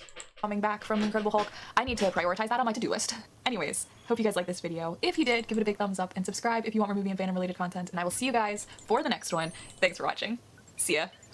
Alright guys, we're doing episode 3 today, and honestly, I am hoping the haikus come back as a running joke. The thumbnail has Blonsky in it, so I'm excited to see how the heck she tries to get him out of this, because that's a sticky wicket, Blonsky. Wong messed you up with your underground fight club situation. Anyways, if you're ready to watch episode 3 with me, let's go. Boom, boom, boom, boom, boom. Oh my god, they put Jane as Mighty Thor!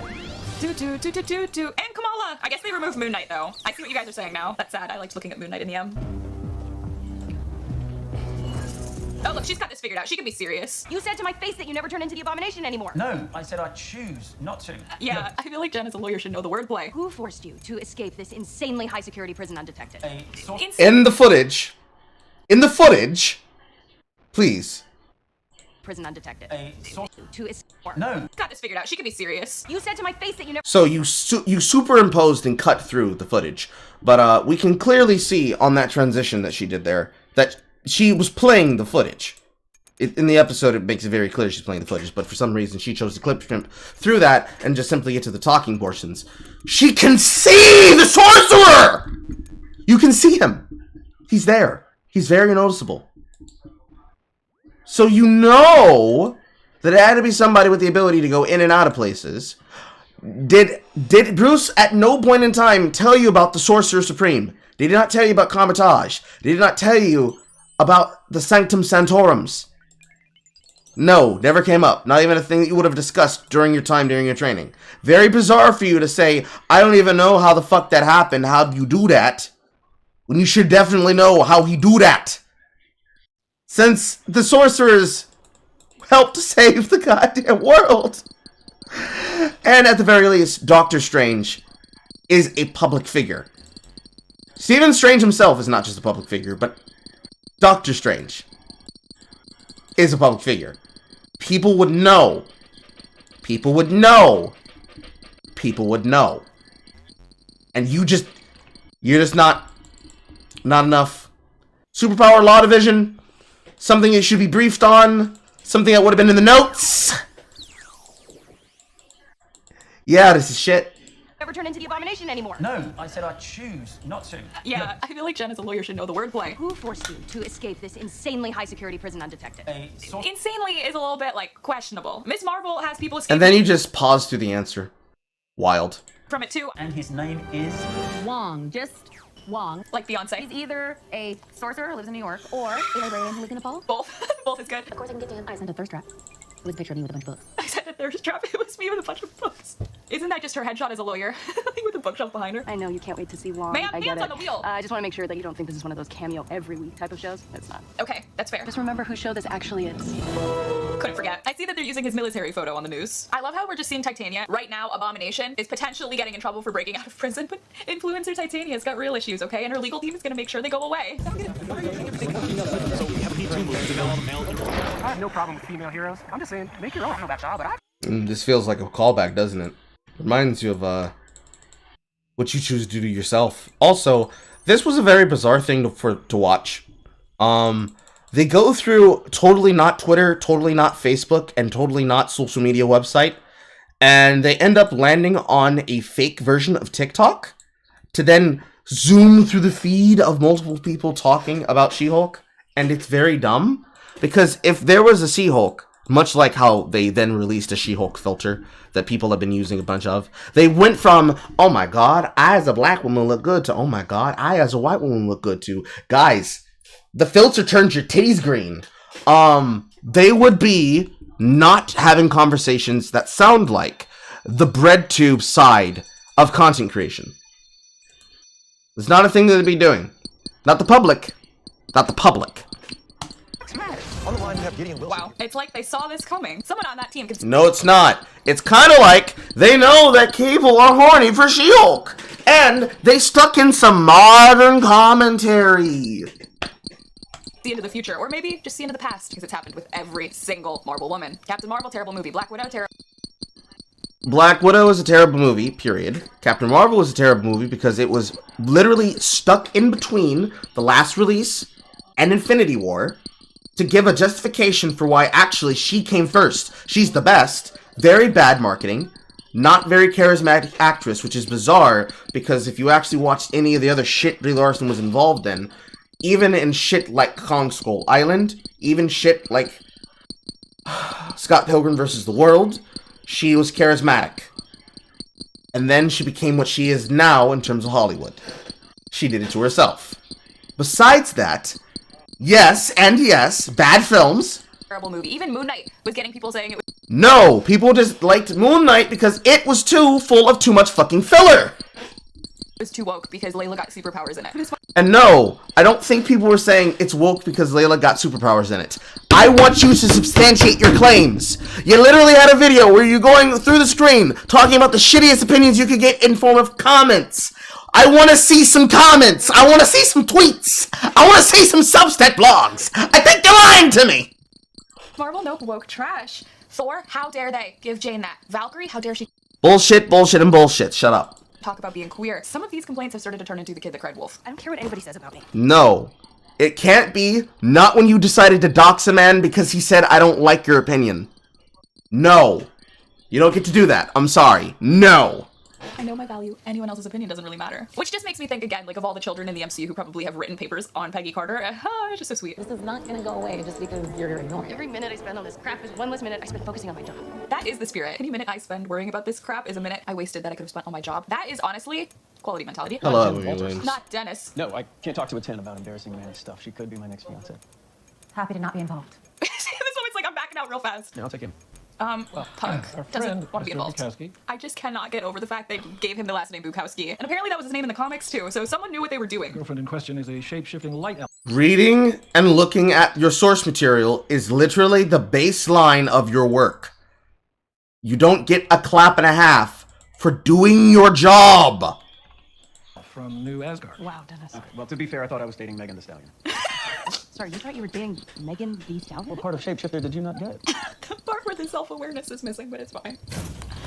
Yes, we get it. You don't understand context. Yes, we get it. We understand. that the joke is, oh my god, he's so full of himself. He thought he was actually dating Megan Thee Stallion. But, that's not funny, because there's no punchline to that joke. That joke is, ha ha, look at this guy, look at this dude, look at this dude. That's not a punchline.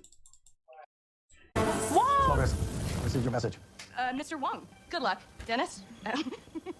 Why did I just get Taylor Swift saying I can't even say it with a straight face and laughing? That was that scene. I required a worthy opponent as part of my training to become Sorcerer Supreme. And as Sorcerer Supreme, I insist that he not be punished for my actions. Oh, well, can you say that to the court? Not erasing everyone's memories, not again. That's not what I was thinking. It's highly unethical. Yeah, it's also very messy, believe me. Wong, do you remember? Do you remember Peter Parker? Did you have to deal with the fallout with Considering that he was there, yes, he would remember the spell being done. And yes, he would not remember Peter Parker, he would remember Spider-Man. He would remember the thing that Stefan had to do for Spider-Man. Because no, he does not remember Peter Parker. Also, this is a canon-breaking moment. Why are you mentioning this to this character as though we as the audience were not the people who were intended to receive the information? That's very bizarre. Secondly, on top of the fact that you just randomly choose to mention this piece of detail, that is very confusing, because that basically does imply that, yeah, you do remember the spell being done, or that a spell was done. That leads to multiple questions as to what's going on right now concerning everyone's friendly neighborhood Spider-Man, and where do you go from there? That is concerning for lots of reasons, but, you know, let's not focus on that. Let's instead focus on the part of how bad that was, as a segue. Strange? Man, now I have more questions. No, it's more like $175,000. How do you have The that? whole house in parts of the country. He works as a prosecutor. What do you mean, how does he have that much money? Okay, awkward. Yes, the point of the scene is that he's supposed to be awkward. The entire point is that the character is a joke. Why are you stuck on this? Why are you stuck on this? I love Pug. I apologize, Pug. Same at his facial expressions. I love him. I apologize because I thought he said his name was Paul, but apparently it is Pug. I just have never heard anyone named Pug. Your jaw's on the floor because I drive a Cybertruck. Security! And I've never heard someone named Jed.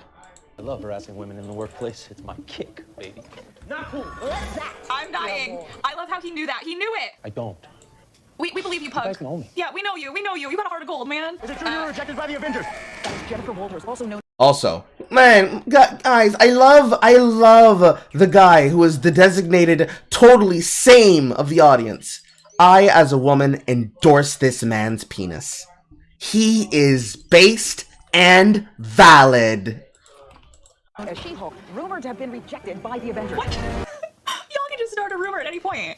Her glasses? Ooh, I love it. Are those your soulmates? Oh, yeah. I don't understand how a guy with zero commute time is late. He's not late. He's planning his dramatic entrance through a portal. Come on. He likes to pretend Strange is the only drama queen, but No, it's an imperative. Somebody else's fate is hanging on the balance of his indecision and his tardiness. This is a bad thing to do. We do have a witness who is able to clear Mr. Blonsky of any wrongdoing on his part. Then we'll start with that then. Well, he's not here. Do you feel you have been rehabilitated? Yes. Show them the haikus. I have changed. Emotionally, physically, metaphysically, spiritually, karmically, cosmically, Wong has really helped him out. Blair, Ruth, Marta, Sheila, Alejandra, Yvonne, and Nicolette are my soulmates. Is that the first time they're meeting in person? I feel like that's the first time. Why are they dressed like a Greek chorus? They must have planned it too. There must have been a Greek. Because they are soulmates to a person in prison. Women that would get with men in prison do some bizarre things from time to time. One of those things is committing themselves to a man that they have barely met. And no, it is part of what they do. It's how they get down on a weekend. No judgment.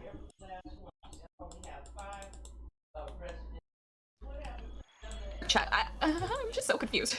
Is that all? Wong! Because there's still the matter of Mr. Blonsky's escape. Wong! Can we, like, text him? Does he have a phone?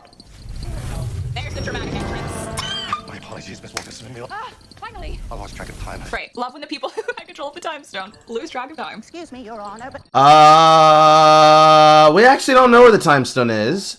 And even if he did have the time stone, then he wouldn't be late! Did you just say words? You just say words and expect people to just be like, yep, that makes sense. Asgard is not a place, it is a people. Thor's inspirational speeches are not admissible in court. The way he said that though, like he's so done. How many times has he heard someone try to give Thor's inspirational speech? Or like Steve's inspirational speeches? How many times has he heard it? No rational adult would have believed my clients. A lot. Since it's very clearly been a problem with creativity as of late. Anybody who knows, you should know. If you don't know, YouTuber dumb shit. People plagiarize people's opinions and speeches all the time. And it would be common enough that a person would use it as a talking point to help them win a case in court. Because they would. It's just something that people do.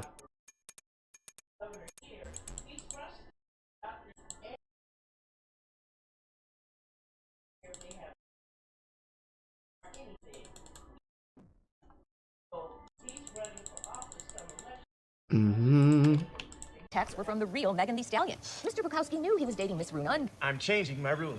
Oh my god, Come on, she's... Runa, it's getting a little broad. That has to look poorly. Impersonating a judge is illegal. Get down from there. New Asgard is wreaking havoc. Wreaking havoc. I know. No, it's just an old woman elf. Just an old woman elf.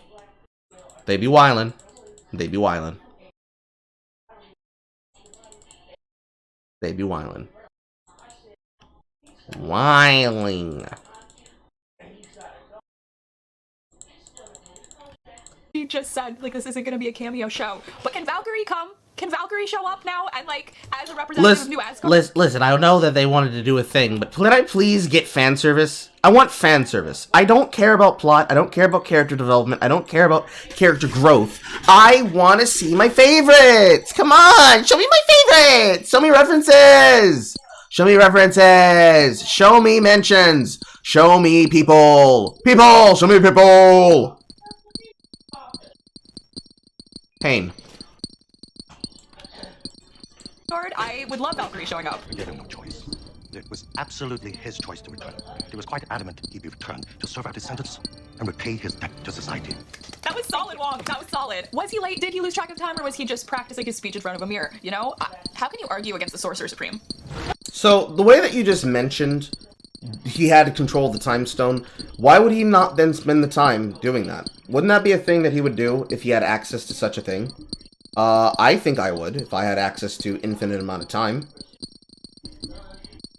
I don't know what the fuck you're doing. Please stop doing it. Why are y'all screaming? As you can see, I'm in full control. Yeah. They're screaming because a man who is on parole to be released from prison is transforming into the thing that he's not supposed to transform into to be released from prison.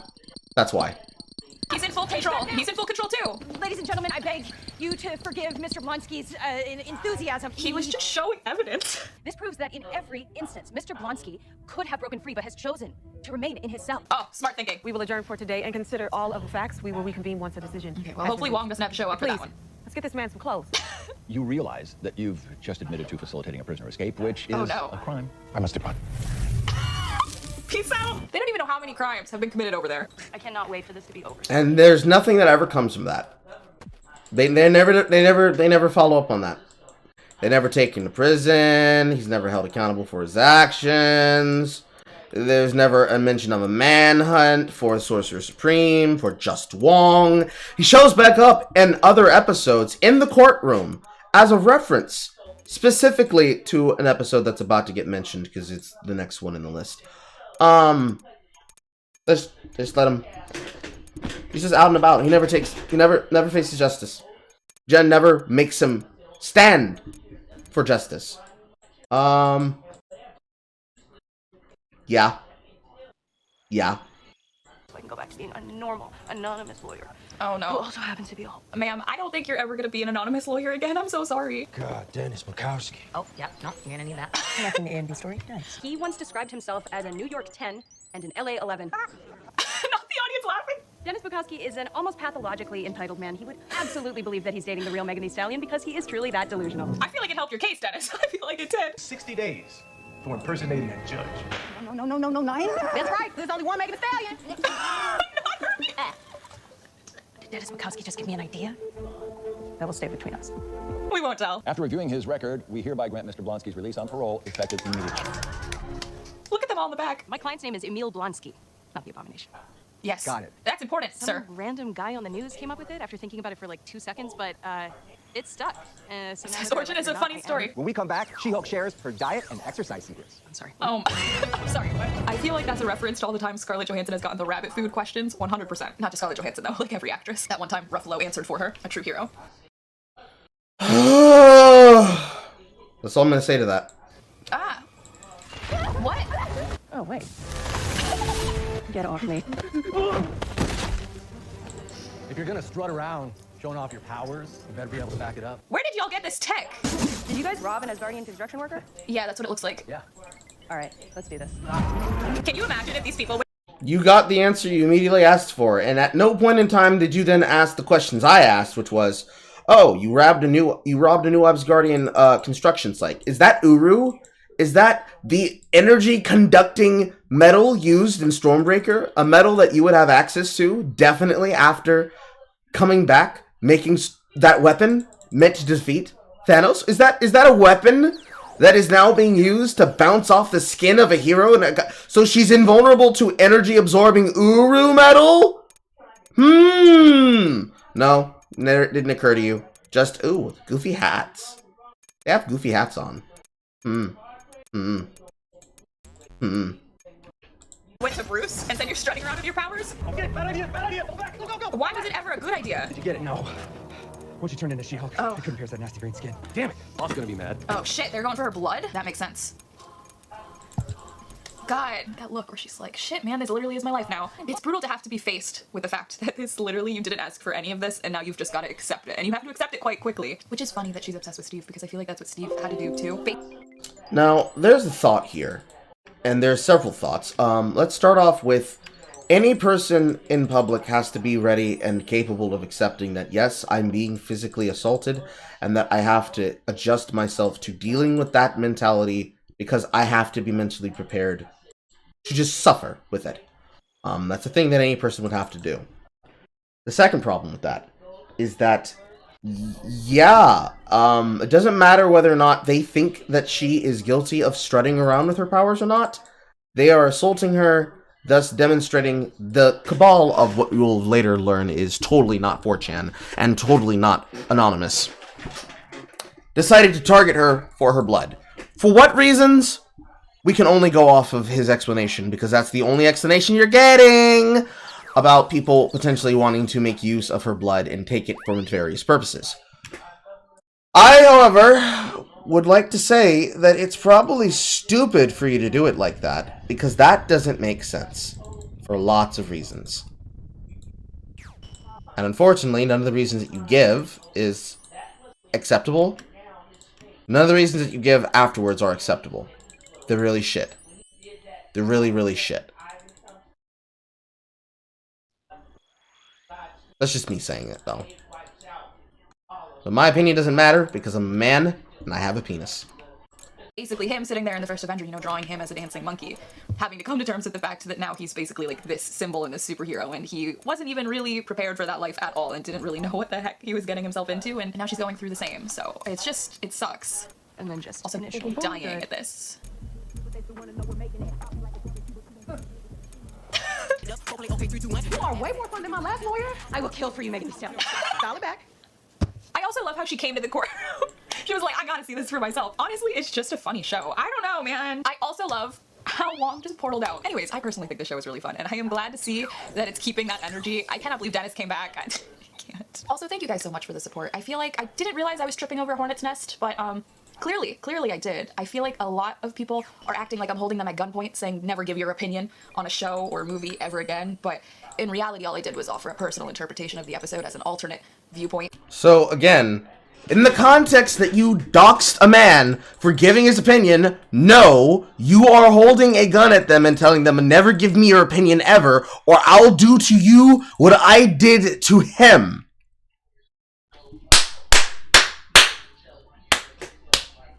Are you that short-sighted that you don't understand your own behavior and actions, and that you have no accountability unto yourself or others?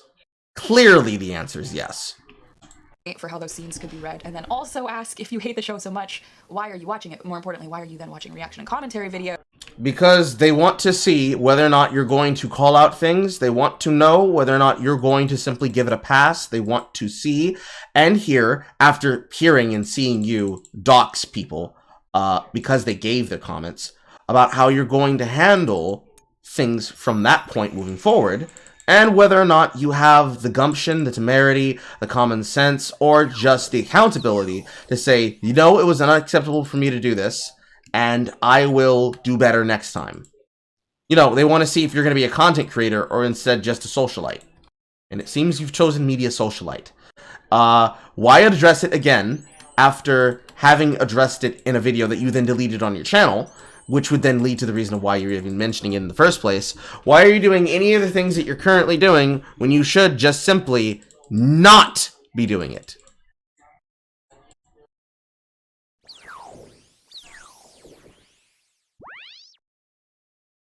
But, you know, that requires context, brain cells, accountability, responsibility. You know, any of the baseline things that are normal for, you know, being a man on the internet. Purely to shit on the show, the creator, and the audience. There are videos, and the sole purpose of the compilation of reactors is so that the audience can make fun of the fans of the show and the people watching it who are enjoying it. And like, to me, that's not media criticism, that's not being a film critic, that's just a schoolyard bully. I don't see a person choosing to try and antagonize people in the comment sections and then spending so much time focusing on the comments to be media criticism or media literacy. I consider it to be a fucking histrionic crybully. You're being a histrionic crybully, and then having the audacity to say this action, that action, when you know for a fact that you are guilty of the thing that you did because you deleted the evidence off your channel. The biggest problem when it comes to people who are guilty of illegal actions, FictionalDarling, imaginary girlfriend, is that when a person is a protected villain, when they are not only guilty of the actions that they are doing unto others that they claim that they wish not be done unto them, but they themselves are doing those actions and then are protected from the consequences of doing those actions. If I, lip balm, as a small streamer, were to antagonize you, right? And then you saw it, and then you criticized it, and then I turned around and said, no, you're not allowed to criticize me! You're supposed to just sit there and take it! And then I remove your ability to have your opinion seen, to have your comments seen, to have your video reaction seen, take away any kind of fucking reply that you can make in terms of a stream or in terms of content. Petition YouTube to remove your content, and then say, see, all the people just have that opinion, you can't say, don't have better opinions than mine.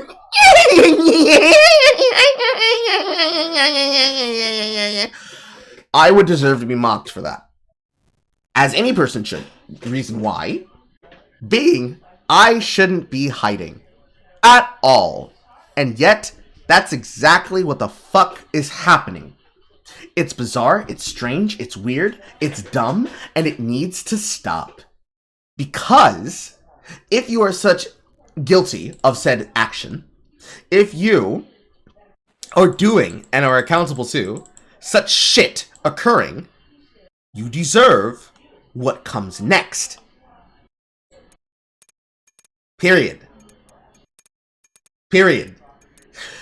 It is dumb to assume that people would not hold you accountable to that, and that people would not mention that, especially considering you know the reason why they're saying it. So what it actually says is that you know why you're being criticized, you just don't want to take accountability for the criticism.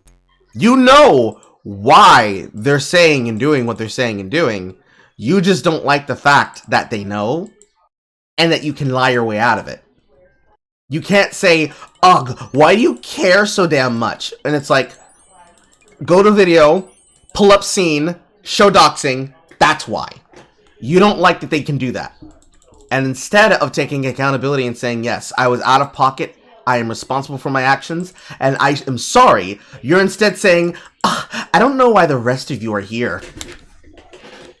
Everybody else has no reason to be criticizing me. What did I even do to you?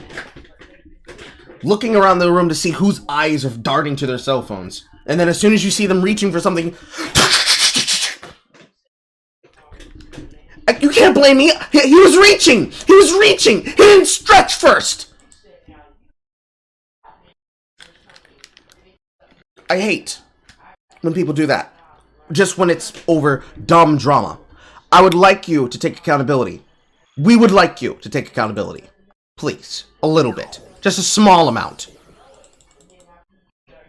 So, it's not like I was out here saying it's the best show ever. Like, it's not gonna top Moon Knight, Miss Marvel, or Hawkeye for me. Those are definitely my 3 Disney Plus shows that I love. But it's a fun time, and people are enjoying it, and they deserve to be able to enjoy it without people making fun of them for enjoying it. Anyways, I'm gonna keep enjoying the show. Come on! Just let people enjoy things! Let people enjoy things! To which I'd say, let people not enjoy things. Let people have criticisms. Let people have opinions. And I like Pug, and I like seeing Wong. Like, I'm just having fun watching it. So, if you're having fun watching it, please keep having fun watching it too, because I feel like there's nothing wrong with enjoying things, and there's nothing wrong with loving the things that you love. As Taylor Swift says, I want to be defined by the things that I love. Anyways. Can you stop quoting other people and make quotes of your own? Thanks for watching, guys. I really appreciate all of you. So many of you were like, you gotta go look at the thirst trap on Twitter. Please, can we talk about this? I can't even blame Wong. This would work on me. Anyways, we are doing episode 4 today. I'm hoping it's another good one. So, if y'all are ready to watch this episode with me, let's go. Is this not real magic? All right, let's do this. Miss, if you may. Round of applause. Girl, everyone is gonna be sticky with your drink. Madison with 2 N's, 1 Y, but it's not where you think. Wow. Where's the Y? Donnie Blaze! Do the thing. Do it. I'm sorry, this— The joke is that she's saying her name with a slut rhyme. You know? Like somebody saying, my name is Juiceika, but everybody calls me Juicy, because it comes off my tongue so loosely. That's what they're doing there. Because, also, the other problem is that we actually can see how her name is spelled. So, it's spelled Madison, and there is 1 Y and 2 N's. That's the joke.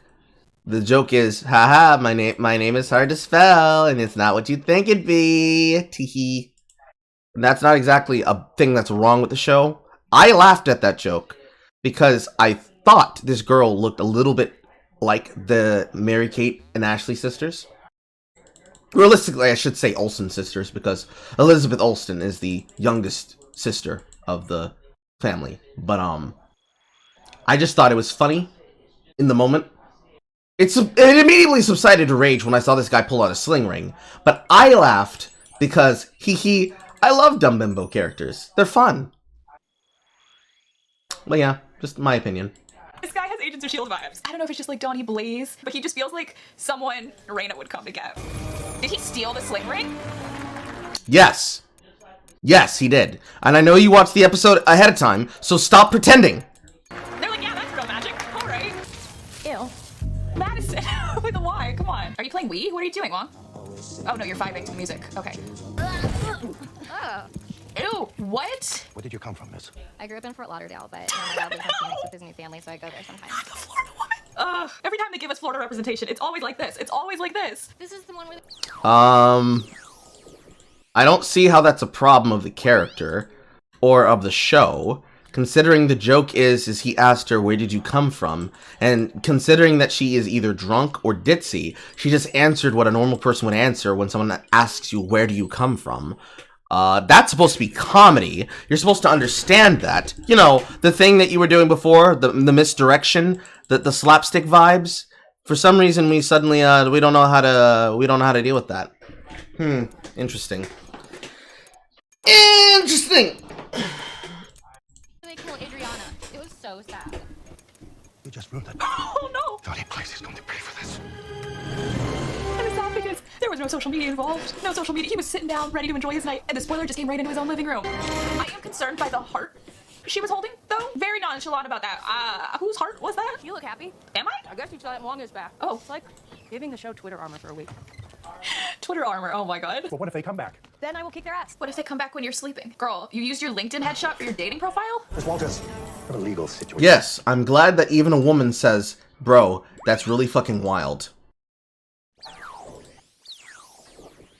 Now, let's see if she keeps that same energy when she uses it for the Tinder profile. The greatest importance. The last thing we know is you definitely committed a crime, breaking someone out of prison. He's like, yeah, let me go back to the people who know I've committed a crime. Donnie Blaze, former student of the Mystic Arts, but he was kicked out after a week when he summoned 3 kegs and his former fraternity brother, Kaidon, to Kamatage. You don't have like a wizard court? I feel like Wizards of Waverly Place would have like a wizard court. You're coming to the real law for this? For a frat bro? Miss Walters, we answer to a higher power that abides by the metaphysical. So, he is going to the woman who works for the superpowered law division so that he can be able to apply for a case to have someone prevented from abusing an item that, in his own words later, directly has an effect on the greater world and universe of Marvel, as far as threats of the unseen eye. He is effectively asking for them to do a case where they take him to court and they hold him accountable for copyright infringement.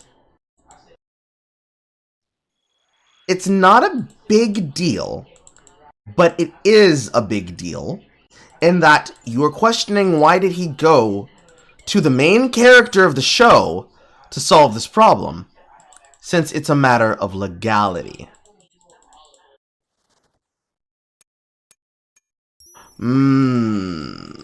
I can feel the rage generating itself in the center of my chest.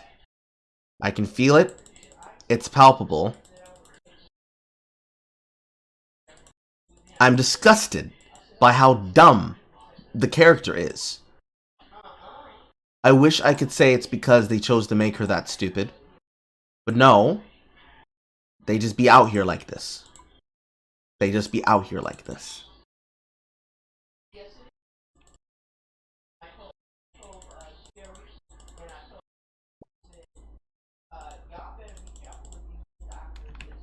Physical laws of time-space continuum. Right. Why don't you just figure out a magic answer to this problem? Throw him into a different dimension. You have more power than him. Why would you...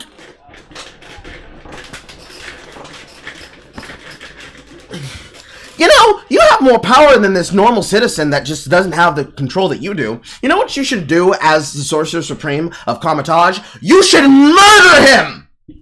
You should murder the civilian!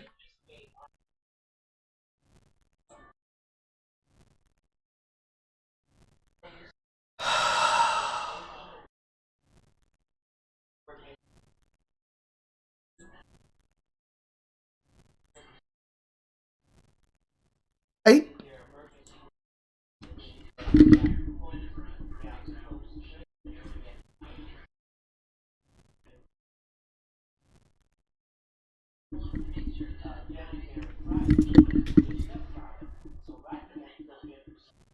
Please, somebody tell me that I'm not crazy right now. You have more magical power than he does. You should just kill him. You should just throw him into the mirror dimension. You should put him in a place that isn't that is disproportionate retribution for this action. You should just abuse your power. You know, that makes sense. You should just do that. That's the thing you should do. Totally.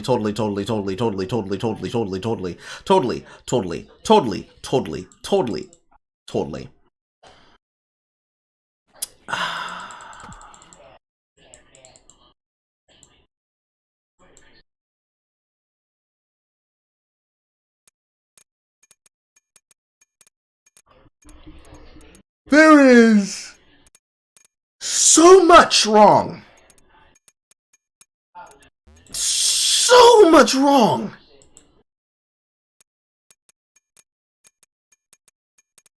And she had the audacity to say media literacy.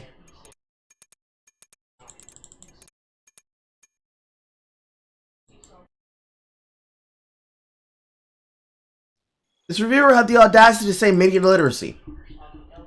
She had the audacity to say media literacy and said, no, why don't you just throw him in a place that he doesn't need to be in because you have more power than he does? Why don't you abuse your power as a man?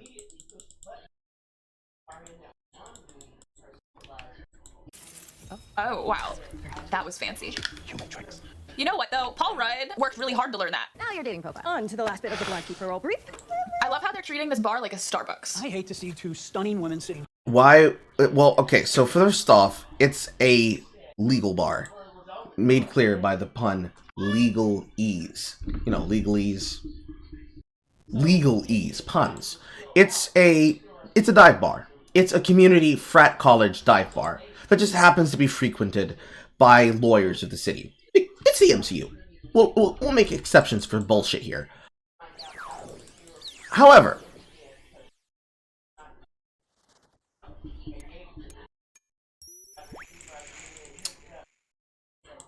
you're not really... we can't speed past that part there. It's very important that we address that issue. The fact that you would tell a character to abuse their power is concerning. Because it means that you didn't understand what accountability is. Realistically, in my estimation, in my opinion. Because that's an issue. That's a big issue. And you just sped right fucking past that shit. Yeah. Yeah. Yeah. All alone. They okay, well, are clearly working. So by definition, not alone. Show me your matcher profile. No. Jennifer. She pulled the Jennifer out. Oh my god. We're not using your corporate headshot as your profile photo. Why am I Nikki? Okay, there's no judgment. But that was a really bad choice. There's no judgment, but I am judging just slightly, just slightly. Oof. Hetero life is grim. Nikki, you're not helping. Nikki isn't straight. I love that. You can't trademark a... I love that she's gay. I really love that she's gay. Guys, the best thing I love about this part, as well as squealing about, oh my god, girl, I'm embarrassed for you. Secondhand embarrassment, which, good. That's the correct response. The correct response to somebody using their fucking corporate headshot photo to try and get dates is, oh my god, girl, you are a mess. But, oh my god, the best part about this that I love is that she's gay. I love that she's gay. Gay. Gay. I love that she's gay. Gay, gay, gay, gay. She does scissors. Has a double-sided dildo. Spirit, register a soul, copyright art. You can copyright art, yes. This is a farce. All right, Holden Caulfield. Here is a cease and desist. Cease and desist. Yes, because we went to the American legal system. Buddy. I hate LA. Everyone here is so phony. God, I didn't just reference Holden Caulfield. Now we're coming in with a phony. I just started at a firm downtown, GLK&H. Have you heard of it? Yeah, I know downtown. yeah, I know downtown. This has been so great. Yeah, it really has. Okay, bye. Okay, just split it, guys. Just split it. This isn't a thing. It wasn't even that good. Just split it. All right. Let's see, the joke is that we expect the guy to split the bill after being disinterested at the table, but realistically, this is LA. So, we have to make him an uninteresting fuckboy to demonstrate the dating woes of Jen Walters. But you see, the thing is that the way that you present this male character, because, oh my god, guys are totally so like that. They just expect you to do everything. I know we're all girl bosses. We all have money. But oh my god, aren't they just pricks? The way you presented this scene, there is not even a member of the audience that would criticize the show that would be like, oh no, I agree with him. No, that guy's a dick. He's not paying attention during a date. I think you should be able to give men credit. Maybe not all men, but maybe give some men some credit that they would take interest in what their date does for a living. And they would not just be on their cell phone the entire time, ignoring you. Because this is more about him, as well as the character that's doing it, than it does about the audience. And it says a lot more about the writers, considering the writers are the one that wrote this plot. Now, if you write this to say, well, this isn't for you, this is for an audience of women who get it, are you saying that there have been women that have been so lackluster in character and also personality and also attention during a date that they've just had guys type through on a keyboard throughout the entire thing? That's a thing that's happened to you? Bro, that's terrifyingly sad. But not for the reasons you think it is. Okay? Okay. Thank you so much for the drinks. Yeah, for sure. Hey, we should do this again. There's an idea. That is so awkward. Yeah, she's like a 6, maybe. 6? Get your eyes checked, sir. No. By the standard of what Jen Walters is, she's a homebody. So yes, she would be a 6. She's above average. You're allowed to be called above average. You're also allowed to call yourself above average. It's the bare minimum that you can do. However, again, presenting the guy as a jackass and then saying, come on, who would side with this guy? Not the fucking own that you think it is. I promise it's not the own that you think it is. Cringe. Very, very cringe. Very, very, very, very, very, very cringe. Not Wongers. Madison is with 2 N's, 1 Y, but it's not where you think. Could you just spell it for us? Absolutely, I will for sure. I will for sure. I made a pact with a demon that I cannot discuss. Otherwise, he said he would reap my soul and the souls of all I love, which honestly is so dramatic, and I hate drama. But the demon probably had her sign the NDA. Well, you gotta get on this paperwork, Sitch. You cannot copyright magic. No. There is precedent. Couldn't they just be like, you have to sign the Sokovia Accords? Mystic arts is, in fact, real magic. Oh, how dare you! Real magic. Oh, no. Is this not real magic? Sit Your down. elegancy? You don't have permission to walk up. And that ripple through galaxies has the ability to destroy all life within the known and unknown. Can we throw him in the mirror dimension and call it a day? Magic. Stop throwing smoke bombs. No, you cannot throw him in the mirror dimension. Stop trying to suggest to do villain shit. Also, the very thing that I said, even the show had to address this. Because, wow, we're just playing around with magic and sling rings. I wonder if there will be no consequences to this. And then there were consequences to it. It's probably one of the most important things. Some of the most important shit, at least.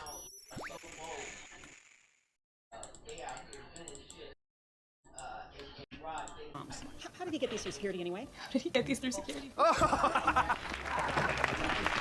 That's annoying. If we send Donnie to the mirror dimension, we probably won't even die. I would love that. That's what I was saying. Why would you come here first, Wong, if that was on the table? Wong, you've got to act first. Don't go to the law first. Oh. Whatever, I was over it after Tony killed Christopher anyway. Awesome. I don't know what The Sopranos is, but I would be sad if I was Wong. You aren't in your pajamas already, are you? No, I'm not already. She's already done a skincare routine too, so she's just not leaving. It was incredible. People love using that word around me. Oh, because yeah. Oh my God. That's funny. I got that one. The Norton one went over my head at first, but this one, I caught this one. Is it true? Are you indestructible? For you, yeah. What a specimen. Nothing ruins the vibe more than someone getting called a specimen. As a compliment. Are you a Is there biologist? anything worse than dating in your 30s? I'm a pediatric. There's a lot that's worse than dating in your 30s, but yeah, totally. Women just have it worse, guys. The dating scene's a mess for us. We just can't find guys that measure up. Like, they're all just totally jackasses, except for this one sweetheart, who then demonstrates to be just like all the other guys when I can't connect well with him. Oncologist. Oh, a normal person. Tell me about you. Also. See, I want a normal person, and a normal person will stop talking about themselves in the middle of the date and says, tell me about you, and will lean in with fuckboy eyes. Normal people are fuckboys that want to get in the sack with you. Except this is not a fuckboy, this is a unicorn. He's one of the good ones.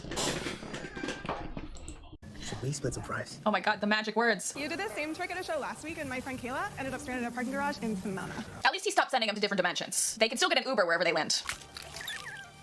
Oh, what are you? A gremlin? Whoa, don't punt it. It was scared. Don't punt the demon that you should very well know from the demon dimension. No, it's just a gremlin. I totally didn't watch this episode, guys. I promise. I promise. I don't know that there's about to be a fuckload of these things about to terrorize the known humans inside this room. No, no, no, no, no, no, no, no, no, no, no. It multiplied? Are they Furbies? I'm doing this for the universe, not for you. Great, perfect. What should I do? Call my lawyer.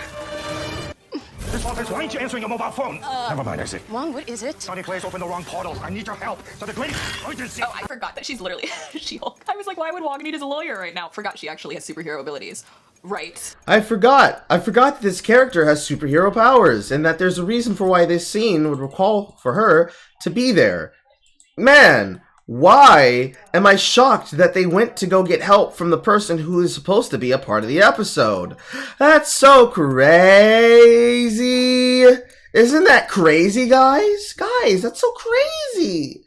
It's so crazy. Quirky. Can you hear my soul screaming? Can you hear my pain? Can you understand? I don't think y'all understand my pain. I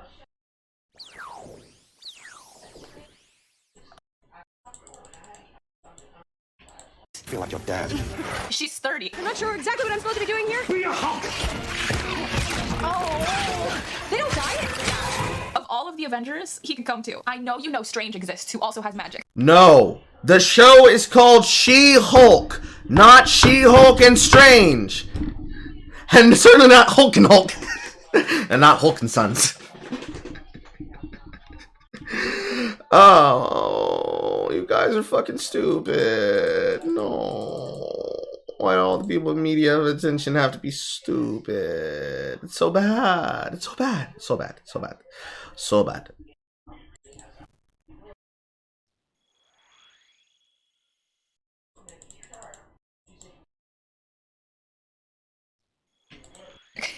Whereas Strange, I know the budget probably does not have money for Benedict Cumberbatch, but he might be a little bit more helpful. Although I know with their relationship, he probably does not want to admit this is a problem. But I feel like Strange would have this settled real fast. Oh, it's like an arcade game. I'm covered in demon goop. Sorry. When you get back to your place, you can shower. Before I send my little friend here back to his own dimension, I was wondering if you would agree to the terms of our cease and desist. Maybe. Fine, okay, we agree. So, using a demon, this is something I mentioned as well as my fucking thing. Using a demon to put someone in the means of duress for the purposes of signing a contract or agreeing to any kind of legally binding situation would render that contract null and void. And you know this because you are a prosecuting and now defense attorney. But guys, come on. She's just totally being quirky. She would never, you know. Or would she? But she would never. Or would she? She would never. Or would... I'm done. My office will be in touch. Look at your legs. Oh, wow. You might want to get the demon goo off of you. Just Jen. Cool. Yeah. Cool. That's cool. Unexpected. I made breakfast. Yeah, I'm gonna go. Oh, okay. Well, that's awkward. She's suing me over the name She-Hulk? But That's all you have to say? Oh, that's awkward. Not, wow, I can't believe that she used her ability to effectively take advantage of the man and his trust and get him into bed with her. Damn, I can't believe that she would do something like Hulk stealthing.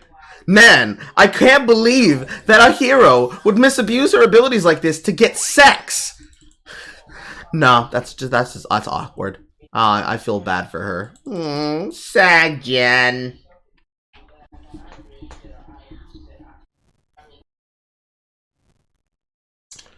Pain. Hey, Nate. No, she trademarked it first, right? Oh, is that how it works, Your Honor? Get out. Okay, sorry, thank you. Okay, sorry, thank you. I'm a bummer way to end this episode. I bet there's a fun tag. Is this the end? I actually would have loved more. What's book I would drop? I don't know, it's blue. Manhattan? Yep, Manhattan. I love how this is like a thing right now. Actually, we still have some left from the wedding. I would love From to the try wedding. some yak. Wait, from Christine's wedding? Whose wedding? Wong. What's your favorite drink? Gin and tonic. Definitely Christine's wedding, considering he talked about it in the fucking episode. He literally mentions this shit by word, but you skipped over it because you're cherry picking things. Wongers. Right. Wongers. I don't know if they do bottomless gin and tonic, but we will find it. Okay. Oh my god, yum. Oh, Madison with a Y? What on earth is happening there? Well, now they're besties. They're besties. Wongers. Wongers. I hope Dr. Strange never discovers that because he's never gonna let that go. That is gonna be like Tony Stank vibes. Also, Titania copywriting She-Hulk in the same episode that they're arguing about copyrights and stuff. Oh god. How was she allowed to just copyright that? Did she ever even use it? I guess she's an influencer. Yes. You can try to copyright anything, but that doesn't mean that the copyright would go through. In this case, it would never have gone through in the first place because of the fact that it would be announced to the public such information that would then be proven in the torturous point of the court. Now, it's not the point of the court to know that. The judge can know that that's a thing, but the argument has to be still placed inside of it. But then, see, that's the other problem. This would not be something that she would have to bring up. It's something that would be brought up by the fact of existing with it. The media material would be submitted to the copyright lawyers. The copyright lawyers would then do their research, and they would then say if she's allowed to have it or not, which wouldn't, because this would be a case of attempting to use the persona of a public figure to basically tell them that they are not allowed to use a name. And that's not legal. For lots of reasons.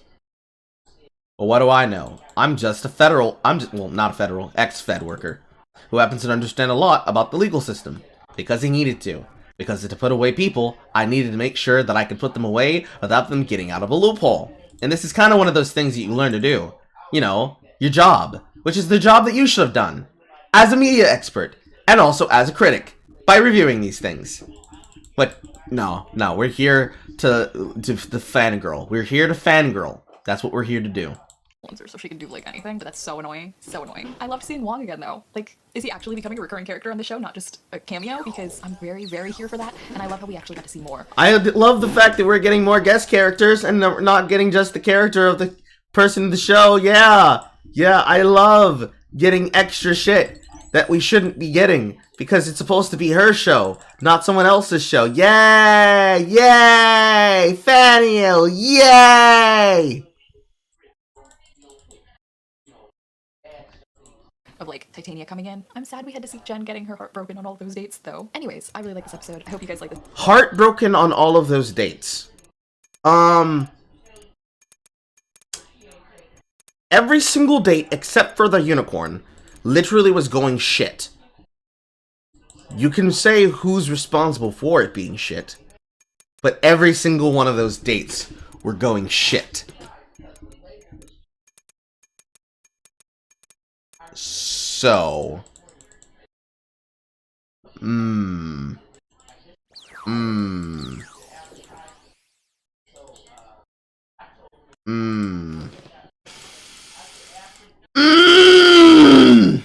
There's so much. There's so much. Why am I, the man, having to explain these details? This is bad. This episode. If you did, give this video a big thumbs up and subscribe if you want more movie and fan related content, and I will see you guys for the next one. Thanks for watching. See ya.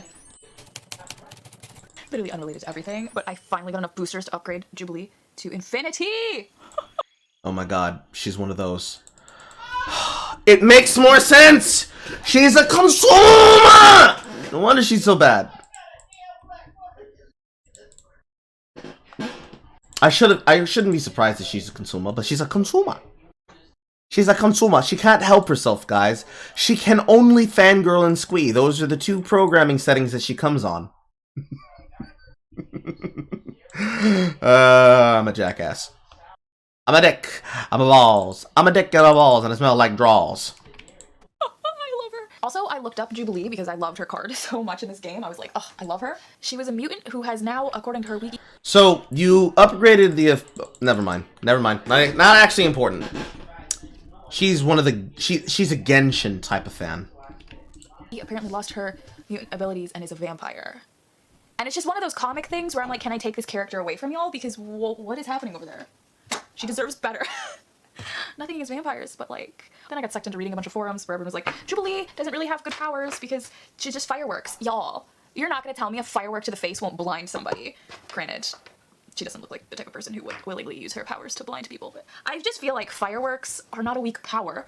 That's a pretty strong power. That's stronger than that one guy that you see in Days of Future Past with the, like... the tongue, you know, the like frog-looking mutant. Apologies to him. Wow. Guys, we were watching episode... So, just making fun of Toad. Wow.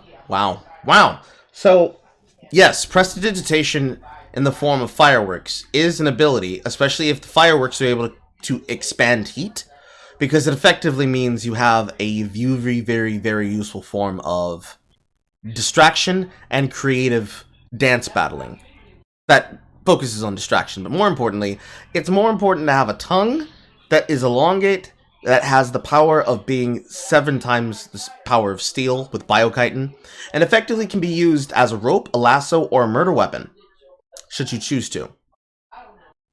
But hey, what do I know? I'm just an X-Men fan who reads the comics. Also, comic bullshit. Why does the comic bullshit surprise you? I don't get how that's... Never mind, Carl. You know the reasons why. You know the reasons why. Moving on.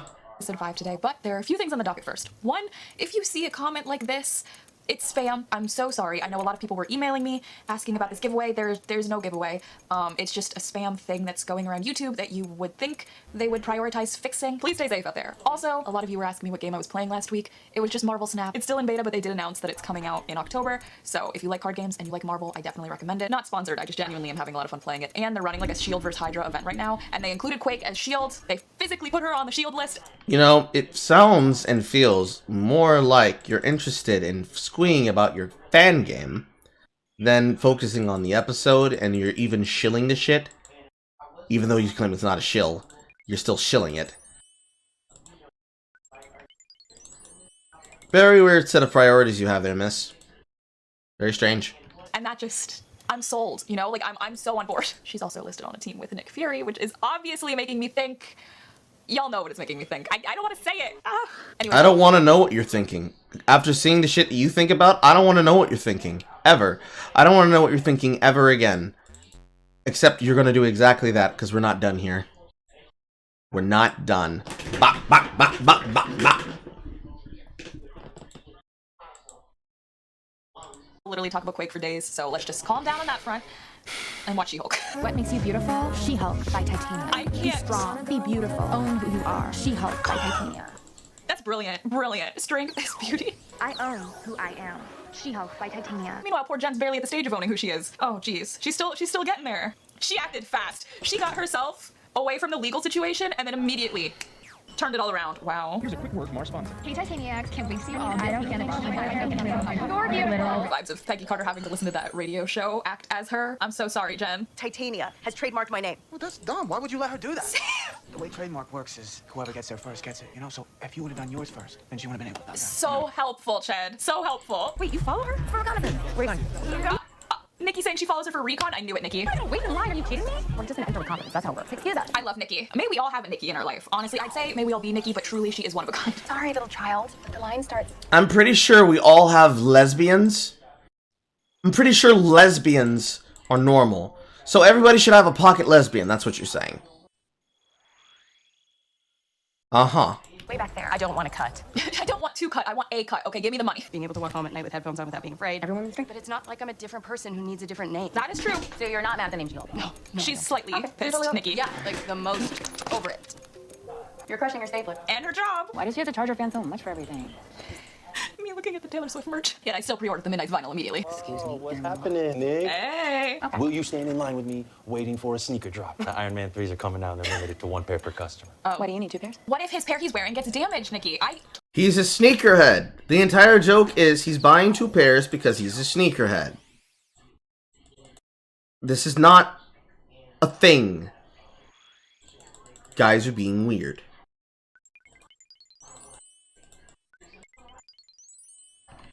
Totally understand. I do have some pretty rare limited editions that I got have the from Iron Man 2s, the Iron Man 1s, the Thors. Can this drip broker find someone who could do custom clothing for, say, a superhuman size person? Oh, amazing best friend vibes. Wow. Nikki is like the best. No doubt. And so is Pug. Look at them. Bestie goals here. This is a boba cat. I love it. I mean, they're coworkers. He was nice to you. He's been there for your issues. At this point in time, you would have been working with him and integrating yourself into the friend group throughout the backstory of what's not seen on camera. Also, very important, he gave you a map to the bathrooms. For a superhero clothing business. Okay. Hey, at least you get boba at the same time. Hi, are you ready to order? Yeah, I would like a lavender milk tea, please. I got everything. America Shield, Thor Hammer, Avengers t-shirt. This says Avengers. I swear if they start selling that, ironically, Hug in the back reenacting Steve in Endgame is my life. Actually, my client is an Avenger. She's one of the top tier ones, sir. Yes. He's like, which one? There's like none left. Wanda's kind of MIA. Natasha's dead, and Carol hasn't been seen in a while. Y'all, you're on camera. I can still see you. Is it? I love them. Could they not just hire any tailor? Like, truly any tailor? Well, I'm surprised and relieved you aren't foolish enough to try to represent yourself. At least you know that basic rule. This poor woman, what has she dealt with? What has she been through? Did Doctor Strange have to trademark his name? Did Thor? You chose 2 examples of people who use their real names. That is a good point. But now I'm very intrigued about whether Natasha trademarked Black Widow. Well, obviously, Fury probably had a legal team within S.H.I.E.L.D.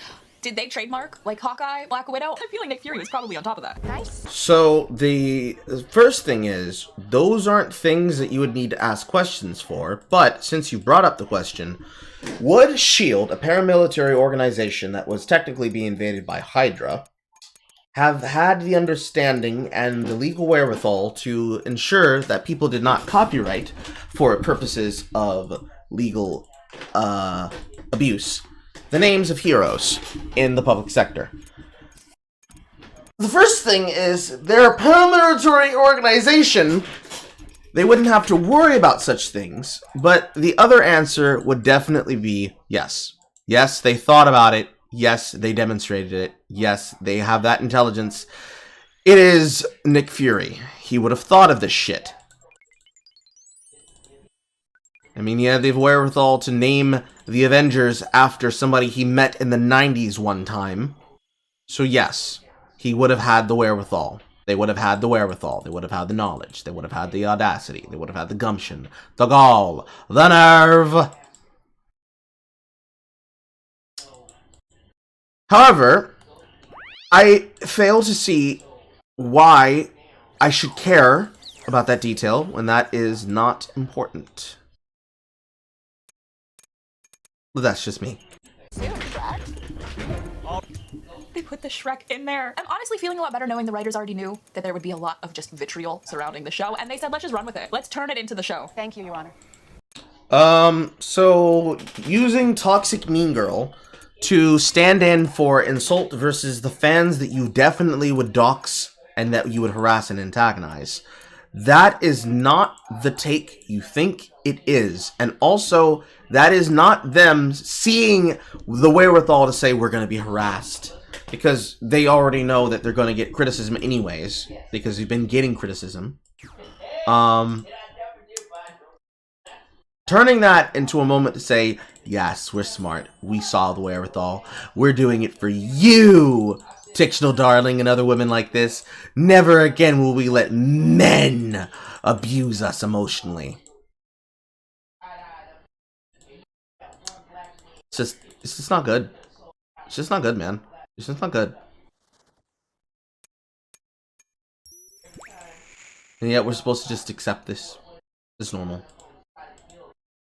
Supposed to just accept it. This is cool.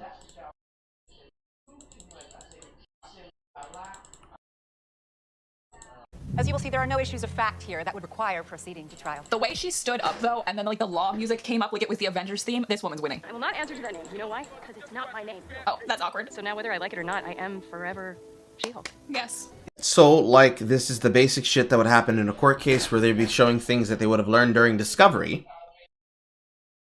Besides the fact that the writers have already admitted they don't know how to write a legal drama, and they're just doing whatever, it still isn't good.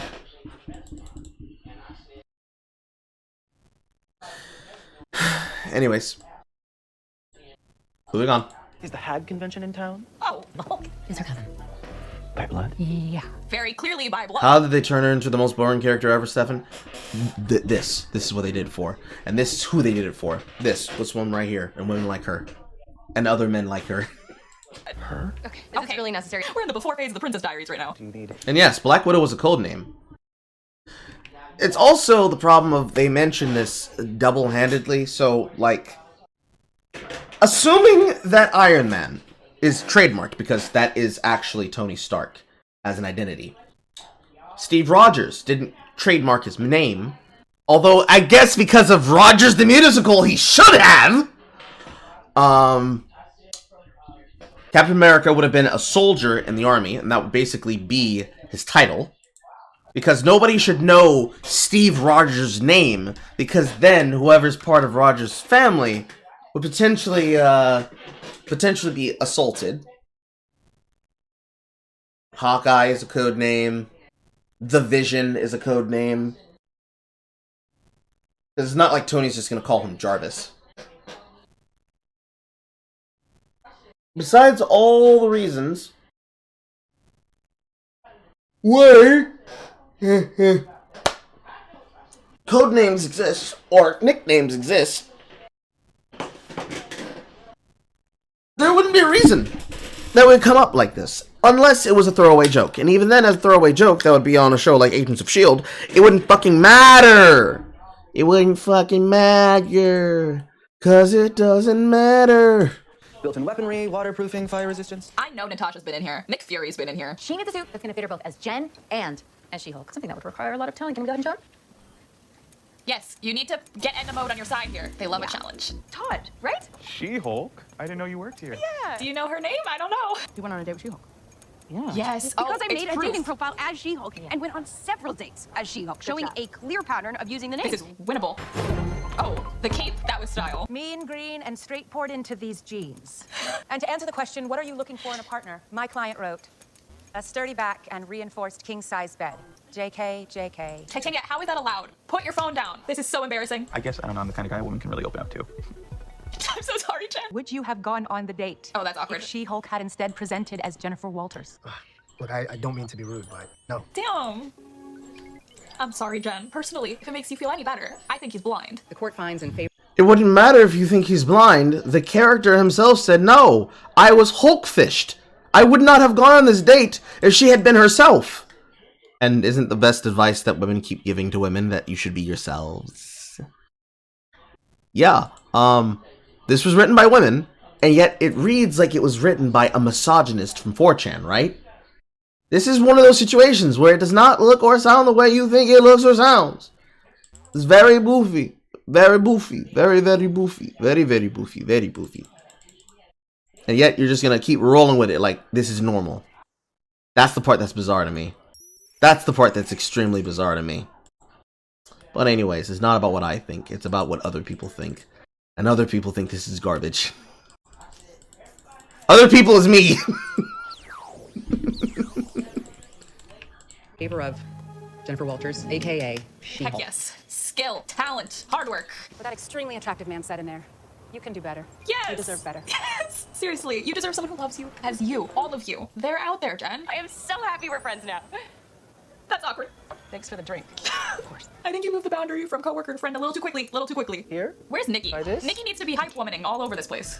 Ooh, like it. Of course you do, because I'm a genius. That's his superpower. I love the logo on the back. Tinsley, does client confidentiality mean nothing to you? Oh.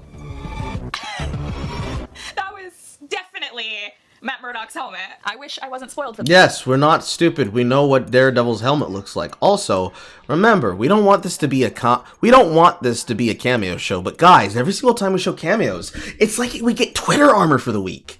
Literally set to the camera so that we, the writers, through Tatiana Mansley's mouth, admit we're using this as a way to distract you. Look, over here, another cameo! Come on, guys, write Twitter threads about this!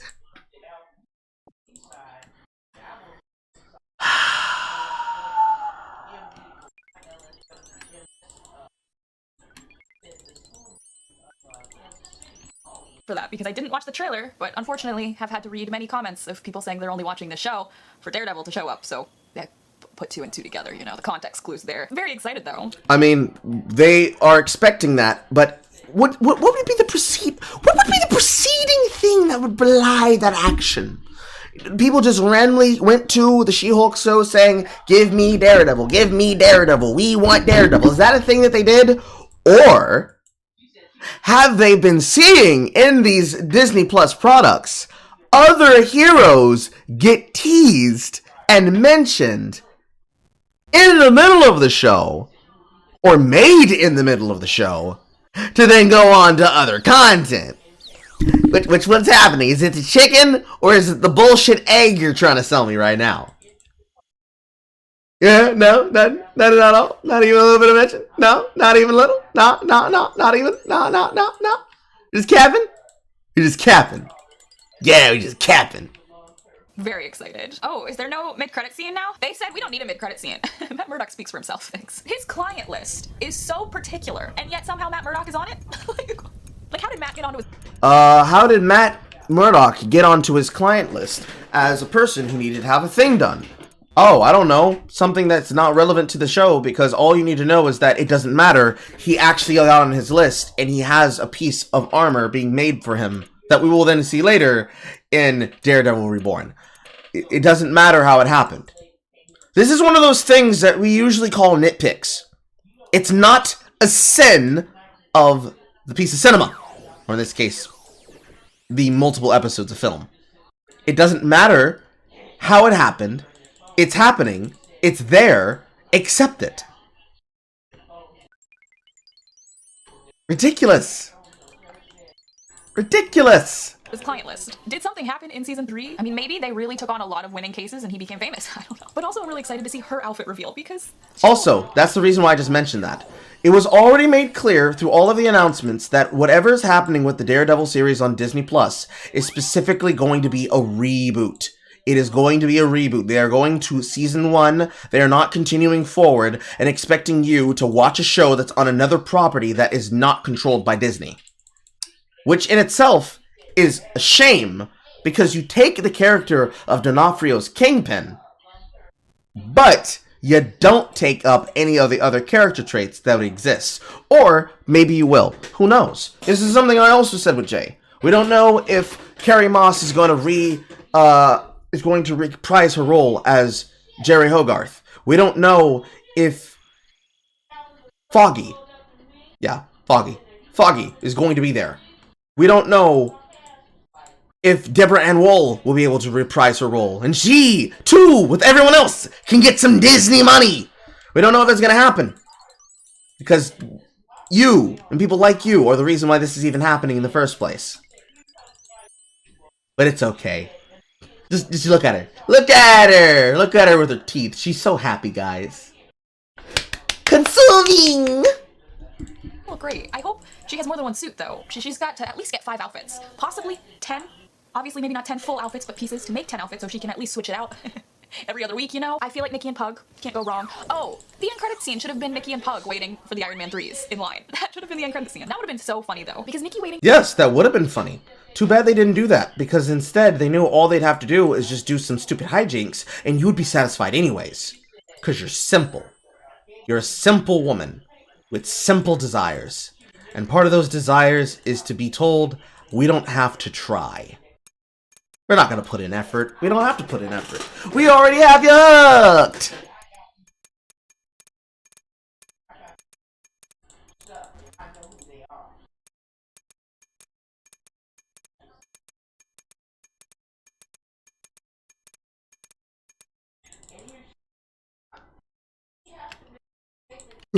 In an hours-long line, I feel like I can't even imagine it. I just saw the end credit scene in my head. Nikki getting Pug to the front of the line just by walking confidently, getting their 2 pairs of shoes and completely ignoring the rest of the line, and then getting Boba. I know I haven't watched season 3 yet, so theoretically I don't know if something happened where it took him from New York to California, but it almost seems like he's in California to pick up his new suit.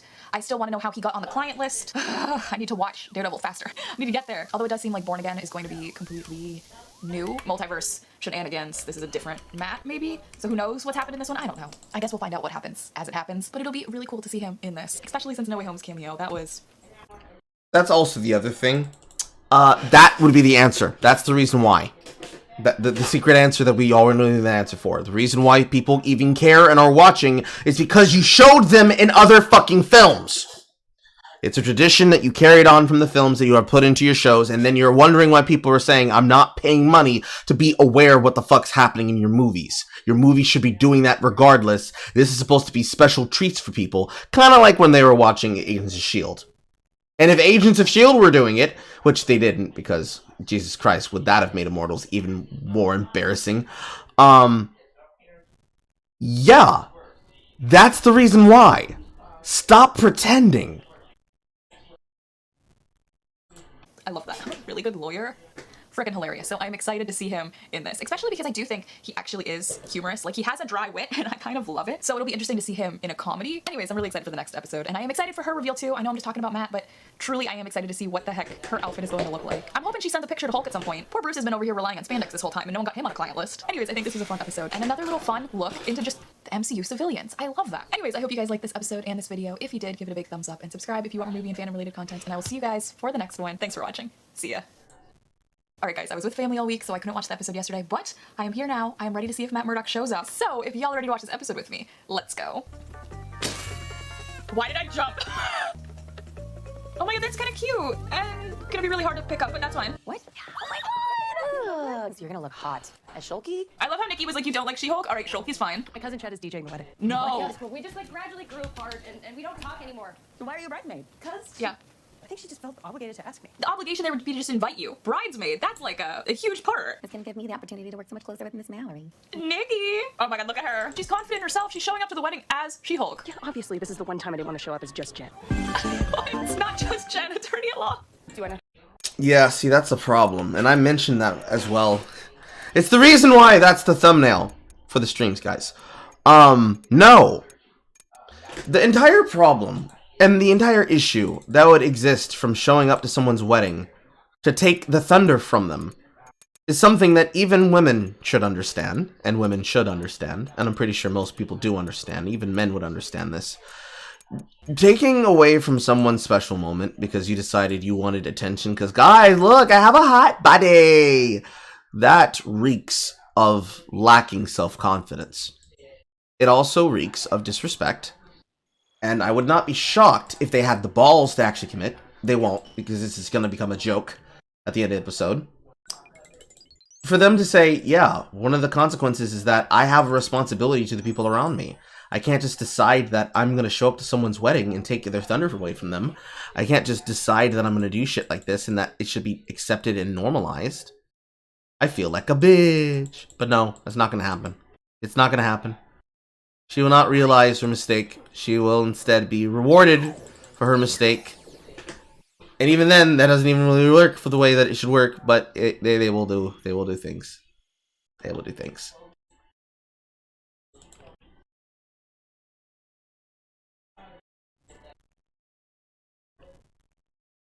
Have a groomsman? Jen, we would not leave you hanging like that. I wish Nikki was here. But I go by Mr. Immortal. It's pithier. That feels like an Easter egg there or something. Divorce is hard. Yeah, it's not like I didn't try. Mallory's like, don't talk. No one has tried more than me. Probably literally. Okay, all right. How many years have you been alive, sir? I want to know when the immortality started. Come on. I find that you are emotionally suffocating me and you wear weird pajamas. Can you blame me for walking out into traffic during rush hour and putting an end to the whole issue right then and there? Has he considered buying his partner new pajamas as a birthday present, Christmas present? That solves that problem, really. Yes, this is one thing that we can agree on. Glad that you understand this. I'm surprised he didn't just say, why don't we just shoot him? But yes, he as her husband should be able to communicate with her what it is he does and does not like. Maybe on the first time as he started dealing with his immortality and trying to get over what awkwardness that would bring him, he started to think to himself, maybe I should try to communicate with them instead of just throwing myself into traffic. Unfortunately, as we will see, the gag is that he will throw himself out of a window even when it's him having a conversation with his lawyers. He will throw himself out of the window of the lawyer's office because he is conflict avoidant. Pretty quickly. But, part of me is like, if he's actually immortal, I'm glad he's at the divorce court and not just killing his spouse. That would probably get tricky after a while, though, if he like... Oh! It's okay for him to be taking the high road and to be trying to do things through legality. He shouldn't just abuse his power, but the women... I see! The MCU! Isn't it better when women abuse their position of authority?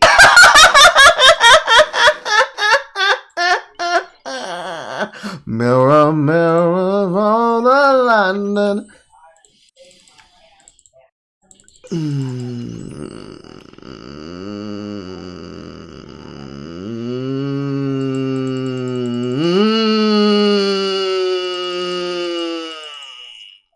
Pain. Killing your partners. You kill yourself to get out of the relationship. Whoa, I don't kill myself. I'm immortal. That's so okay, great. That's kind of what he said. I feel like Mallory and Nikki are both sitting there like, have you tried therapy, sir? All your years? Instead of thinking maybe I should learn how to have a conversation, you just went... So, narrative talking points of current year. If he is an old man, and he looks like an old man, at least the actor is old, this means he would have been around during a time when mental health would not have been an importance in society, considering that would be a thing he would have to learn as he becomes older and lives longer. And even then, the talking point narrative of, oh my god, go to therapy is not the take you think it means. Because later in this episode, these women are going to hold him over a barrel and make him do things as part of the settlement for the case to be not litigated in court and instead treated here at the arbitration. They say this while they're about to play loose and free with his money. The point of it being, oh my god, if you had just been a proper man, then you wouldn't have to deal with this. But since you won't do it now, we're gonna make you do it. Not the vibe that you think it is. Just not the vibe that you think that it is. Very, very, very, very pretentious. With killing yourself, okay. This is the most considerate way to end a marriage. Considerate, that's not the word you're looking for. No, sir, what do you do when then you like come back to life? You like re-spark. First of all, the trauma of your partners having to see you die and live with the fact that their partner is dead now. Do the partners get your money? What does the paperwork look like? Like, do you just change your identity each time and your will is just left to the new— The answer to these questions is he doesn't. He will literally just get up and continue using the same bank account, the same everything. He just disappears. No, nothing. He literally does it all the time. He's just that lazy. He's that dumb. He's that stupid. It's very dumb. New name, so no one actually gets any of your— I am very intrigued by his legal system. Was there insurance claim after any of the entries? Oh my god, he like legit landed too. I'm kind of shocked that that's not reinforced, like bulletproof glass. Yeah, you'd think that'd be a reinforced glass, huh? You're thinking of a good show with common sense and world theory. The superhuman law division. I would have thought the glass would be a little stronger. I don't want to see his body. You can clearly see that you're not dead. So how do you get out of the marriage? Would you not just like die, but then people be like, oh, he's walking it off? And then you're still in the marriage not knowing how to communicate. But like props for style, because the vintage look is cute. How are you? What have you been up to? What's going on? Well, you know, she was in a car crash, now she's a superhero, but she doesn't He's kind of a shitty man, but at least he's dapper. At least he's got clothes. be the superhero, she just wants to be a lawyer. No, I didn't mean any, I don't want that. Like, are you dating a guy? A boy? Is there a boy in your life? Oh, alright, the career doesn't matter. I cannot believe you said yes to being a bridesmaid. Team Edward or Jacob? Oh, Edward. let it rest. Oh. No, I dated both those actors. You dated both those actors? What the heck? I know what the hell was for the Titania there, but what the hell to the woman who said she dated both Robert Pattinson and Taylor Lautner? Ma'am, what's your life like? Are we gonna get to see who she's marrying? Because I'm 100% gonna be comparing this person to Robert Pattinson and Taylor Lautner. I happen to be dating a friend of the groom, and he invited me. That seems really convenient. Not everything is about you, Jennifer. Girl, just watch your back and try to have a good time. It's free champagne and cake, you know? I am Josh. Jen. Josh and Jen. I don't mind, so my plan was to strike up a very normal conversation. A beautiful woman stuffing her face with candy nuts. I'm very good at sticking to my plan. Yeah, that's actually a really solid intro. I'm really hoping this is an authentic guy and not the Wrecking Crew people that they hinted at in the like little intro at the beginning. Oh, please let her actually find somebody cute. Oh my gosh, I'm so happy I found you. Oh my god, it's so important that she finds a guy. Guys, please. My hero character, she needs to find Dick. Please. She needs some Baba Dick in her. Please, please, please, please, please, please, please, please.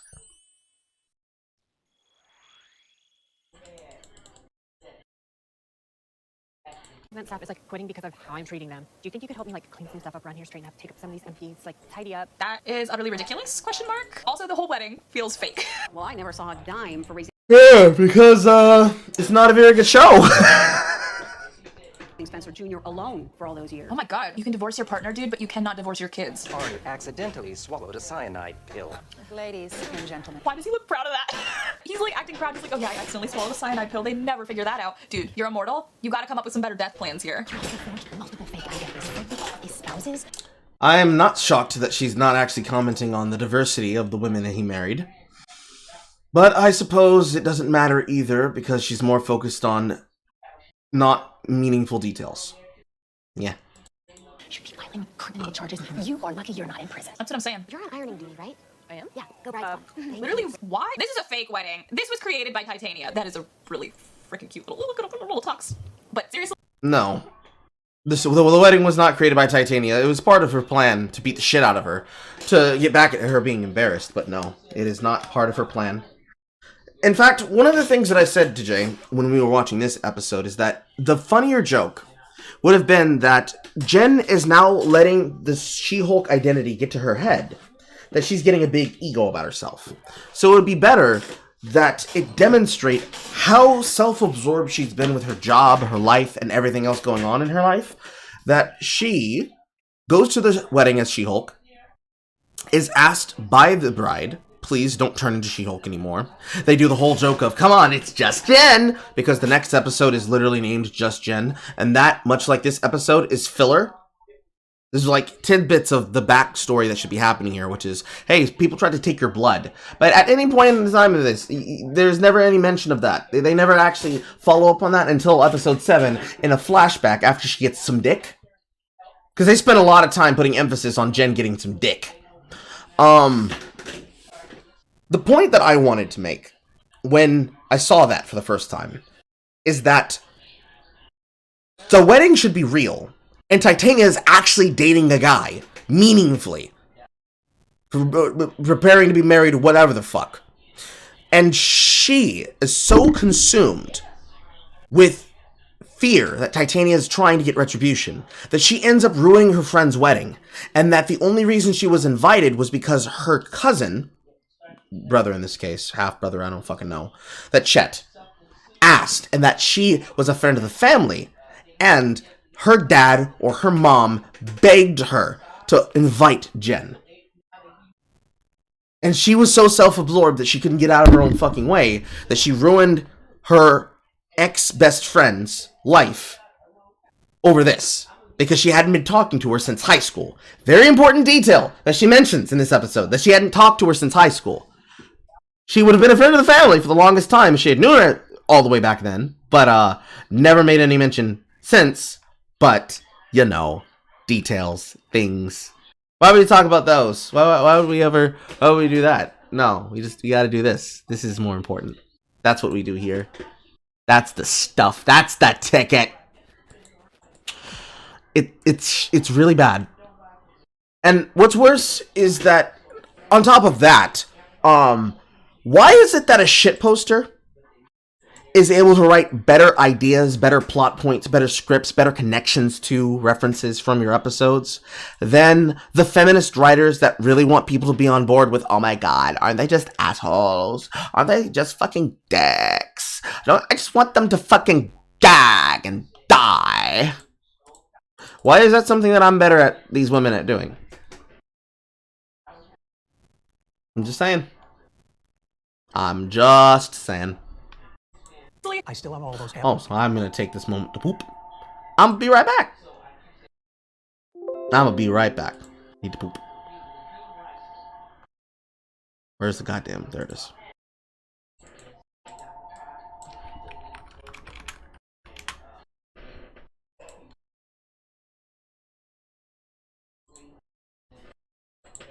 I'll be right back.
I return.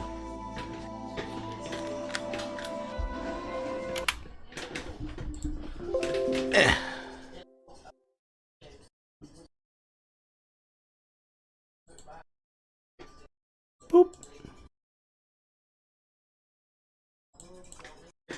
Apple shares I bought in 1981, plus all the gold left to me by my first wife, Baroness Cromwell. Did he kill the first wife? We were married for 18 years and she was only with him for 3. Why should she get the same amount as me? Because I had a kid with this fool. Well, why should we be punished for her mistake? You don't use the woman's mistake and my son. She's like, no, you can't kill yourself right now, sir. Watch him like crack his tooth and just hit me with the heavy pour, buddy. There'll be an extra $5. This is definitely Titania. Are you kidding? Where's Jonathan? I want to see this dog dancing. It's a good thing she's a lawyer. I'd be affording one of those drinks, and then I'd be like, all right, that's it, guys. You are going to receive a sincere apology with the meaningful eye contact. Lasting. Not everyone else getting money and her being happy with that. Never again. Yes. Mickey is my life. Okay. Mickey is. The point of the joke that they're making there with, oh my god, everybody else is getting money. No, she's getting money too. She's getting money and she's going to get a meaningful apology with eye contact. Because what the women realized in this scene, which we're supposed to get because you're supposed to be paying attention to it, but you're not actually watching the show, you're just reacting to the show and then riffing over it, is that he is more terrified of being a proper husband and a meaningful, emotional man, running theme, than actually treating them like they deserve decency and respect. So, they have unified together, as women would, to teach the man a lesson by making his pockets hurt. Because, you know, that's a thing that women would do. They would make a man's pockets hurt instead of, you know, moving on or, at the very least, trying as best any woman could to get a man to understand what kind of damage he is doing and has done to himself, his relationships, and, at least in this concept, his children. But no. Girl power, we gotta make him make his pockets hurt. Girl power, we gotta make him suffer, because he was a dick to us, because we hate him, but we love money, we love money. I could say that I'm disgusted with this scene, but I'm not really that shocked. It's not surprising. Freaking amazing. She's a superhero in her own right. I love her. Unconventional and excellent. Yeah, good job, Nikki. And looking damn good while she does it. Call me back, you ding dong. Girly. Oh, thank God, this guy's coming to save her. This is the most fun I've seen you have all weekend. Wednesday and Thursday. So I'm actually doing really. And This man is like, she is drunk AF. and you should see what my She-Hulk hair looks like. Oh God, I'm so worried. The wrecking crew thing at the beginning has me doubting everything, but I want to believe in them because they're cute. I can't do it here. You know, kills me just a little bit. Just a little bit. She knows Titania's at this wedding and there are things possibly afoot, and she still got drunk. Oh, girl, I'm so sorry. This isn't gonna end well. I think you're pretty great. I think they're so freaking cute. Yeah, let it out, babe. Don't tell me this is Titania. I can't. I'm going to So, there's several things about that, and you're gonna see it as I unpause, but I need to be a pause Andy here and explain, at no point in time, if she was so down about herself, should she have gotten drunk at this fucking wedding? That's just dumb. It's just dumb. publicly destroy you. Oh, at someone else's wedding? This is, again, the second wedding in the MCU. No, the third wedding in the MCU, if we count Chris Dean's. That one didn't seem to be ruined. There was just a little distraction outside, okay? So we'll give her that. But like the Miss Marvel wedding got interrupted. This wedding's getting interrupted. Y'all, can you chill and just let two people get married for once in the MCU? I would be eloping if I lived in the MCU as a civilian. Oh no, I forgot how to do it. Ah, that's really bad. So, she cut through to the next moment, but I was going to explain that SheHulk just took a bloody punch nose to the face. She did not have nearly enough damage on her. She should have a broken nose, at very least from the angle at which Titania hits her. She does not. Beauty is never tarnished, guys. Beauty is never tarnished. This is pathetic. Oh, give me a second. You're embarrassing me in front of the influencer. Girl, you gotta sober up here. The dress is not working. We got a wedding fight! Jed, honestly, I need him to come in and DJ every fight in the MCU. I don't know what you guys were expecting. Oh no. Jed. Oh no, please don't tell me she's gonna turn into a superhero and just pummel her. SheHulk is at my wedding. Oh, okay, she's just drunk. Is anyone else missing Madison? I feel like Madison is a much more competent drunk. You're married? 11 years this October. Aww. The day after my son's birthday. Aww. Mallory book is... That's enough questions. Okay. Mallory book is not an open book. Oh god. I'm sorry, are those actual thumbnails we've seen? Also, yes, those are thumbnails from things that they've done in the episode. As you can clearly see, totally not 4chan, totally not Reddit, and this intelligentsia group that has an even secret, more dark cabal behind it, with the anonymous quote there. Totally not anonymous. So totally not evil people. Totally.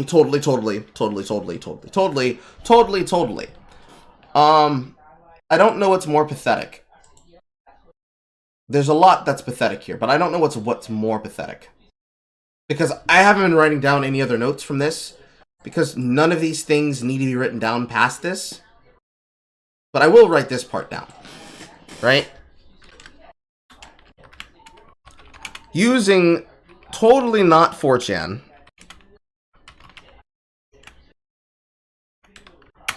Reddit, and Anonymous to give the show drama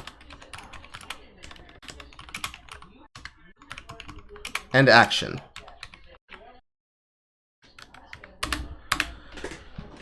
If I were a writer that wrote for the MCU and they asked me, I want to make a legal drama out of an attorney character who spends a lot of time dealing with issues while also being a heroine, and I decided I wanted to have a way to try and tie it into real world things, I definitely wouldn't choose hate mail,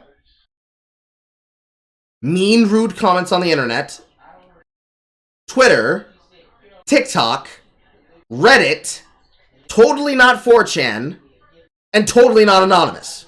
Those would be things I would avoid. So why the fuck did they do this? Other than because, hey guys, we want to give a face to the internet bad guys that we want to not be harassed by, so we're gonna make them sound like a bunch of trolls in a chat room getting mad about me on the internet. Yeah.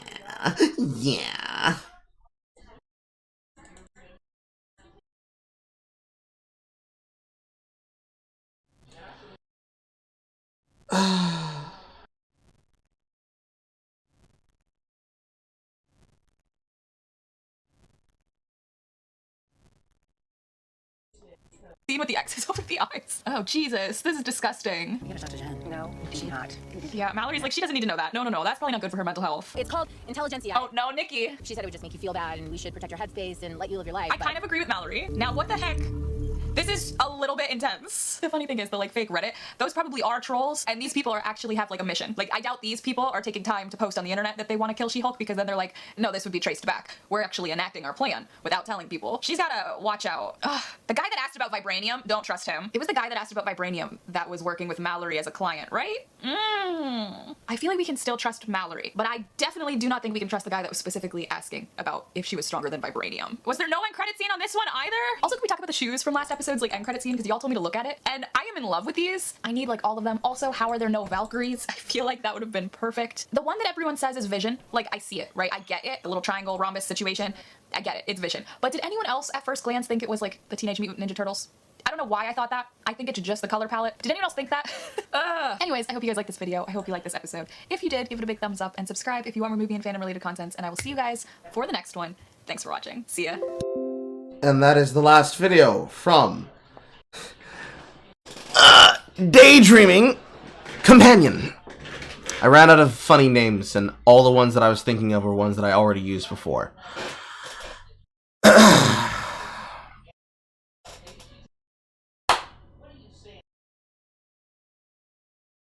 I cannot for the life of you ask why you would go to someone like this to give you consumer content for the consumer mind. I feel dirty. I feel dirty having listened to this. And what's worse is that I've seen people try to defend her actions. I saw people try to defend her actions. And I don't get it. But whatever. Moving on. Next person. We have Grizzy. These ones have MCU simps react to the episodes. They have all the way up to episode 7. These ones are much, much shorter. And for some reason, they don't have all the ones updated and uploaded. Or maybe only these 3 have been uploaded with MCU simps. Let's see here. No, your playlist is behind. Yeah, your playlist is behind. I wonder why that is. So we're gonna have to look at these like this. So let's look at The SheHulk, attorney at law. SheHulk, attorney at law. Attorney at law. It's like the toilet point of view when somebody's taking a fucking shit. No, not funny. It's too close. Oh no. Is the air horn really necessary? For comedy, absolutely. Comedy. Dude, she's such a vibe, but she's so sexy. I love it. I love it. She's so sexy. I love it. Oh my god, guys. I can't wait to shit all over these people when the fucking show finally comes out. So make sure you please subscribe to the channel. I don't want you to miss it. I'd appreciate it. I really would. She's gonna show him up, 100%. He doesn't mean that. Oh, she broke the fourth wall.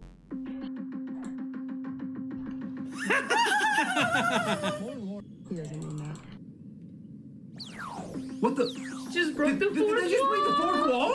She broke the fourth wall. Oh shit! She did it! Yo! I was told that this would be different than what I saw, but I'm actually happy that this is exactly what it looks like it should be. This is good. Yay. We found somebody, guys. We found somebody with a brain. How nice! This is a different feeling. A feeling of elation. Of not wanting to tear my hair out and pound my eyes into dirt. Yes. So, exactly the kind of people who have been doing what they've been doing are the kinds of people who have been fawning over the show. I'm not shocked about that.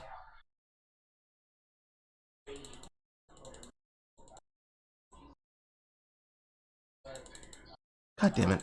They took all the catalytics. But yes, this is good. This is nice. This is nice and good. If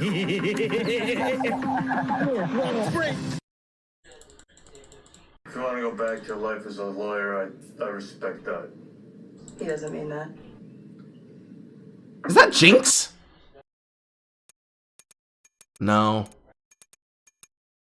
No, can't be. Forehead's too big.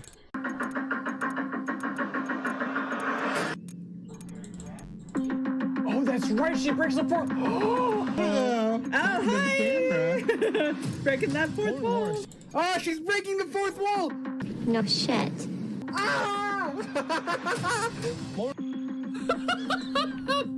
We are going to launch a division for them, and I want the SheHulk to be the face of it. This is what I wanted. I have a serious conflict of interest This is what I wanted, guys. Guys, everybody wanted this. All the fans wanted this.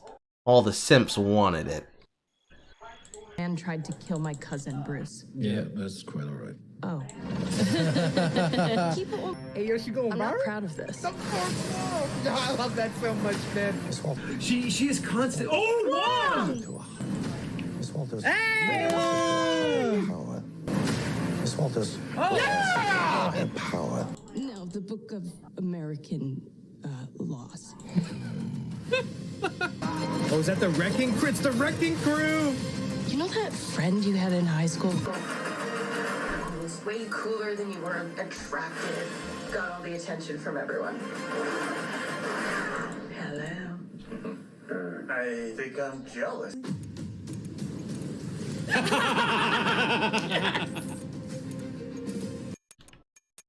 Daredevil montage. It's the new phase. There he is. Oh. Mm-hmm. Yeah. I don't think we need to watch the rest of these since this apparently is just all of what the channel has. Yeah. Defending at part 1, part 2, part of the soul, yes. So all of these are basically just reacts to people reacting to the reacts and seeing how they're fawning over everything. I don't need to watch through that. I would prefer actually looking at whole film criticisms, but basically that is effectively what this show amounts to. At the top and at the bottom of what's being made. And physically hurts my soul. Physically hurts my soul.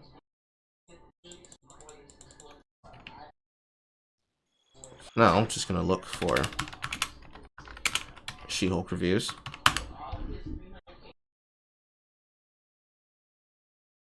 And I guess I'm just going to pick one at random. Or rather, how about I just go to the one that has the most views? How about that? Like you can find that. There we go. Marvel Entertainment, Marvel Entertainment. Somebody wearing body paint. Official Hindi trailer. Trailer spot. Less than terrible writing. Finally watch She-Hulk. Let's listen to Penguin. Let's look at what Moist Critical has to say!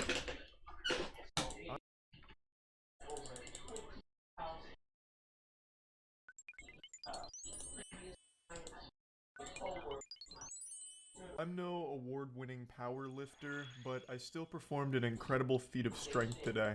I watched 3 episodes of She-Hulk. I know. Get your oohs and ahs out of the way. I'm like a circus freak here. How can Charlie do that, you know? What, is he a superhuman? Are you kidding me? 3 episodes of She-Hulk in one sitting? That's right, and I only dozed off once. I'm not lying, this isn't clickbait. I really did watch every episode back to back to back. Call me a hero, call me a villain, call me crazy. But I pulled it off. I did. I must have some kind of unique mutation in my own body that enables me to do these kind of things. It's kind of like in the show where Hulk mentions their bodies metabolize alcohol at a much faster rate than normal people. I have that power, but with not good TV shows. I'm sure you've all heard by now, but Marvel's released yet another TV show. It's She-Hulk.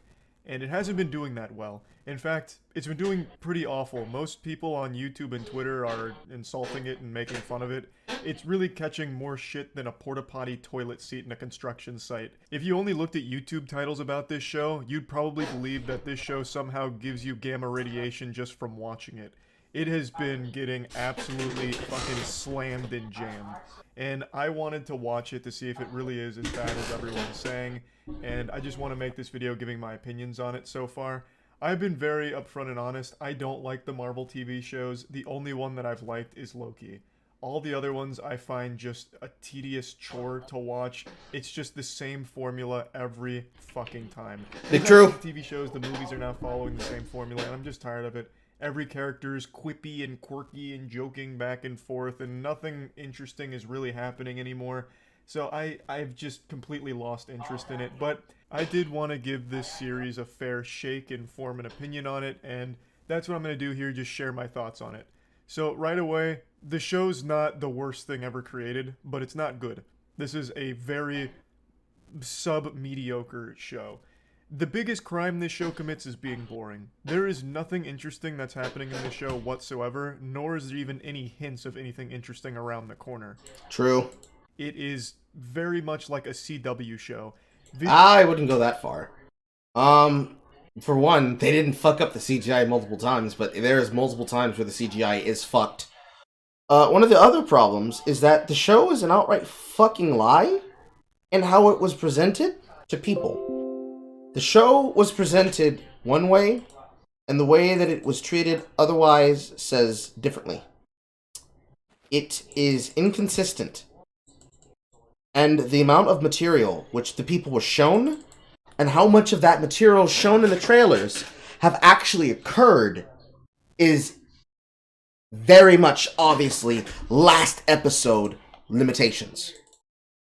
Daredevil has not made an appearance. He has only been referenced to. On top of being referenced, they have wasted a lot of episodes on filler. So much plot that happens has nothing to do with legalese drama, because it's not dramatic if it actually is constantly making jokes to undercut itself. Which, that's not to say there can't be jokes. The problem is that illegal drama would be a procedural. So, Law and Order. Criminal Minds. Lucifer! Even though Lucifer itself has jokes. And of course I'm talking about Lucifer seasons 1 through 3. Season 4, and then the ones doing on Netflix, when it was taken off the air and finished, when the series ended. That is completely different, but still, even then, tension. is hitting all of the talking points.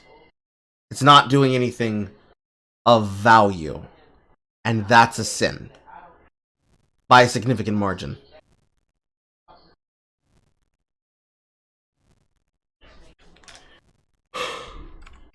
You're not good. Visually and in terms of its writing. The CGI in this just absolutely broke my heart. I could feel the carpal tunnel, the over-exhaustion from the workers that are forced to work on the CGI for yet another Marvel show. It is clear through their work that they are tired. They need a break. Because they're not even fucking trying. Like, in the very first episode, a fucking spaceship, you know, floats down, and it looks awful. It actually looks like an Adobe After Effects tutorial on YouTube. It is not good, and that level of CGI persists throughout the remaining 2 episodes. I really think they are just overworking their teams now, and they're just constantly, like, pumping shit out, and they can't keep the quality there. Because obviously, you know, they're being stretched so thin. So that's an immediate complaint that I'd like to put out there, but let's talk about a lot of the big things people are focusing on Twitter. The first one was a very viral clip from episode 1 where Jin, SheHulk, is talking to Bruce, and Bruce is talking about how she needs to, like, control her emotions so that way she doesn't, like, freak out and go Hulk form and kill people by accident, like he's experienced, right? So she took great offense to that, saying something along the lines of, "I'm great at controlling my emotions. When I get catcalled on the street, or when men try and critique me in my area of expertise, I'm always having to control my emotions and my anger, and I do it much better than you, Bruce." Which is just really fucked up to belittle Bruce. I don't know why she would say that, or why the writers would put that in there as like a slap to Bruce. A character with by far the most trauma in the MCU. Like, most recently, he just lost the love of his life, and he has the only canon suicide attempt in the MCU. Like, it's totally fine to highlight Jin's problems and things that she's experienced that make her upset and all of the legitimate issues she has, but why then make it like a competition of who has the most trauma and say, like, "I control anger better than you, Bruce. I have it worse than you, Bruce." Because they're bad writers. And they're writing an agenda. They're not writing for story, they're writing for agenda. And the agenda is, women have it worse, man bad, woman weak. Till the ends of the earth. We never left 2014. We only took a temporary break. And now we're back. It makes me miss people like Steve Shives. Like, that's so fucked up. It's downright disrespectful. So there's a reason why a lot of people were mad about that clip, and seeing it in the context of the show does nothing to make it better. It's still the same awful garbage. Now, the rest of the episode is just boring. It's not very interesting, and they set Jin up as a very unlikable protagonist. Her whole attitude is, "I'm better than you in every single way, Bruce, and I'm just going to keep insulting you." Yes. That's all she really does for episode 1. Yes. Bruce is doing her best to try and help her, train her, and all she does is shit on him for it, and then constantly turn everything into a pissing contest. Yes! It's silly. Like, if you're trying to make people not like She-Hulk, they're doing an absolute amazing job. They're fucking crushing it. Like, this is a smashing display of how to make a protagonist people root against. My biggest complaint by far with this show is the writing. I really just can't stand it because it's very generic Marvel. Everything is superseded with a joke or some kind of quip constantly. Now, I get it. Comic book fans had a whole bunch of copium about this show, like, well, actually, She-Hulk in the comic books is very wacky and zany. She's always making jokes, so it makes sense that her show would be more comedic in tone. And that's fine. Like, that's great. I'm super happy to hear that. But I am so tired of it. Legitimately, the last thing Marvel needed was yet another comedy. Everything they make is a comedy. I don't think there's any lunatic out there that was just like, "Oh man, I really like Marvel movies and shows, but they're just a bit too serious. I wish they'd give us something a little goofier, you know, a little lighter." None of the characters left in the MCU have their own personalities anymore. They're all following the exact same formula. Every single character is a jokester. They're always fucking joking. And it's like not good jokes. It's just like the most obvious cookie cutter recycled garbage over and over again, just being refed constantly. Like, just so tiresome. I can't help but roll my eyes. Even the villains now are just kind of like an extension of the heroes in that they're always joking.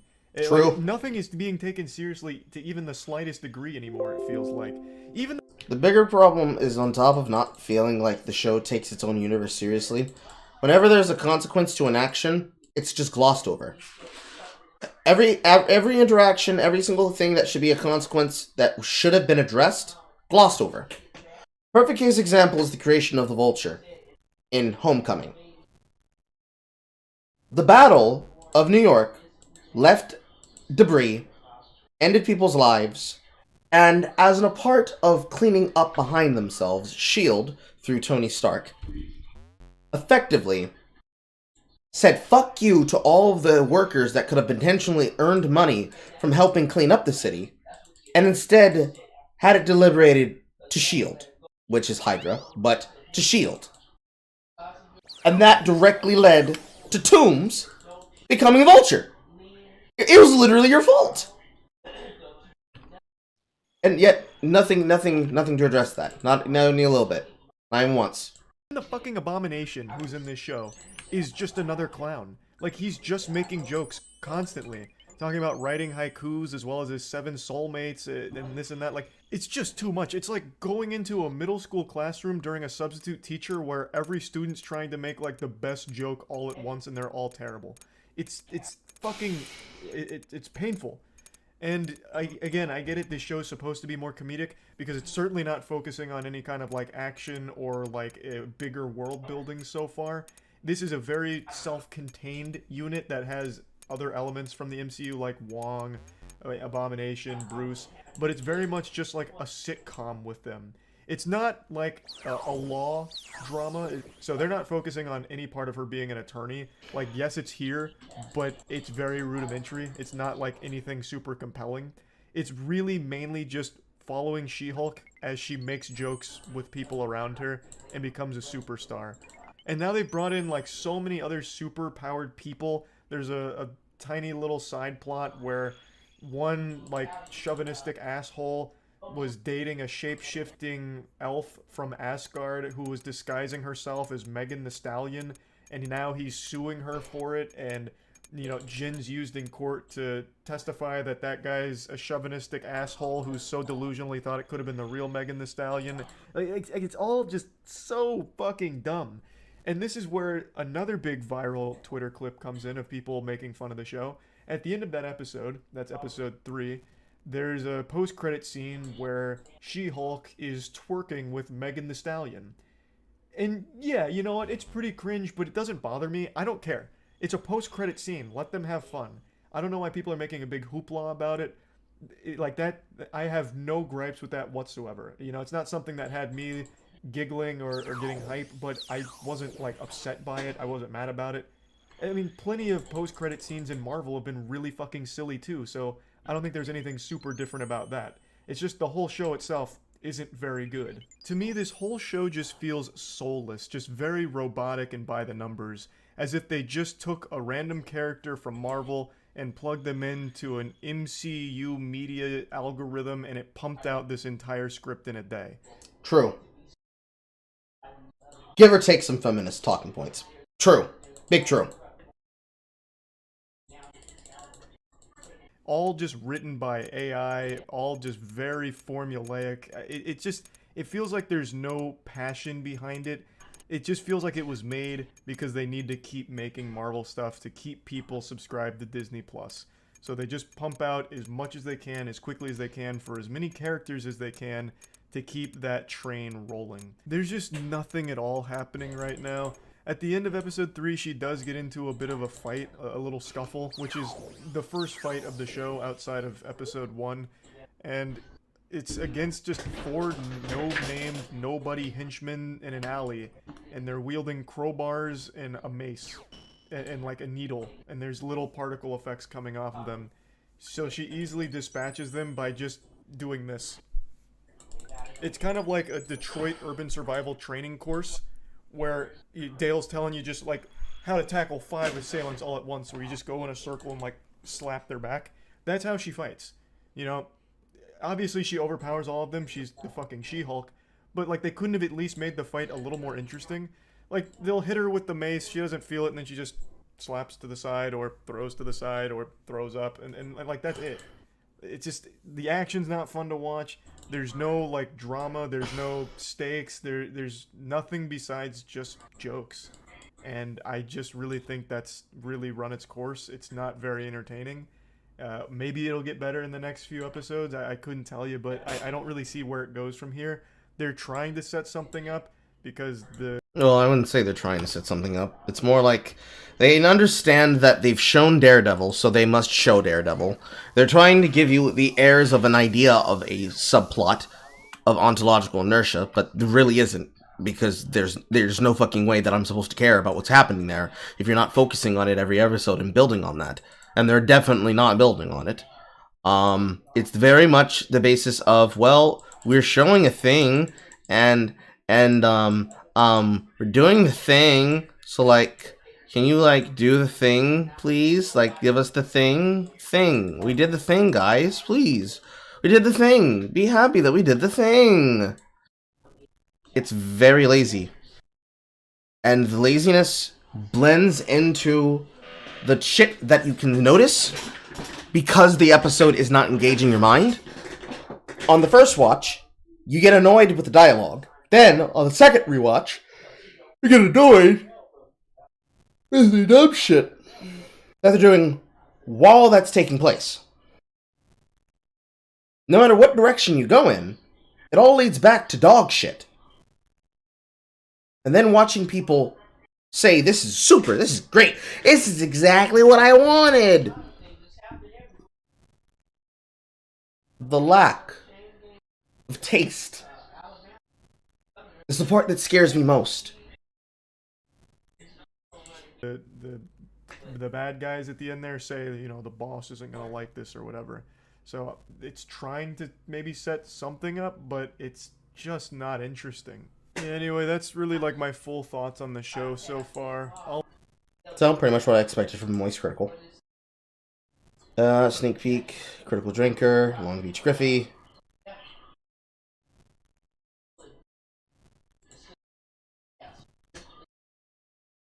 Jen, you have to learn how to control your anger. Don't mansplain me with this Hulk stuff, even though I've never done it before. Look, Bruce, I get catcalled on the street, and men try to tell me how to do my job. I think I'm better at handling my anger, okay? I think I have it way harder than you do, Bruce. I'm sorry, you have it harder than me?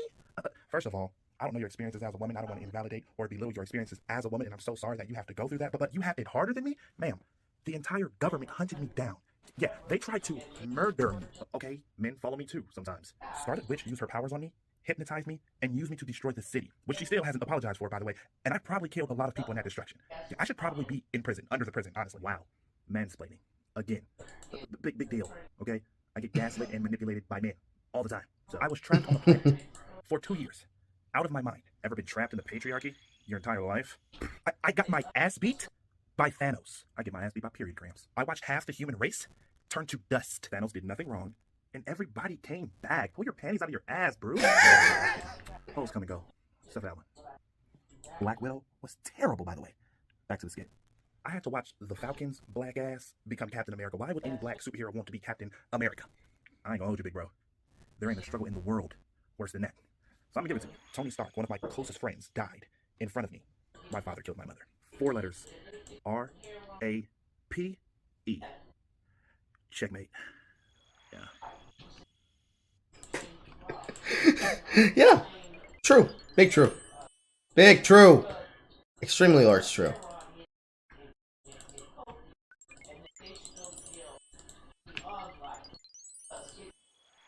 Thank you, Griffey. I needed that. I needed to not lose my mind. Alright. Ben Shapiro. What does any boy have to say? Speaking of institutions that are blowing out their credibility in media, Disney continues apace. So, remember that time that they used to make comic book movies that were fun and didn't lecture you on woke garbage? Remember that? Wasn't that nice?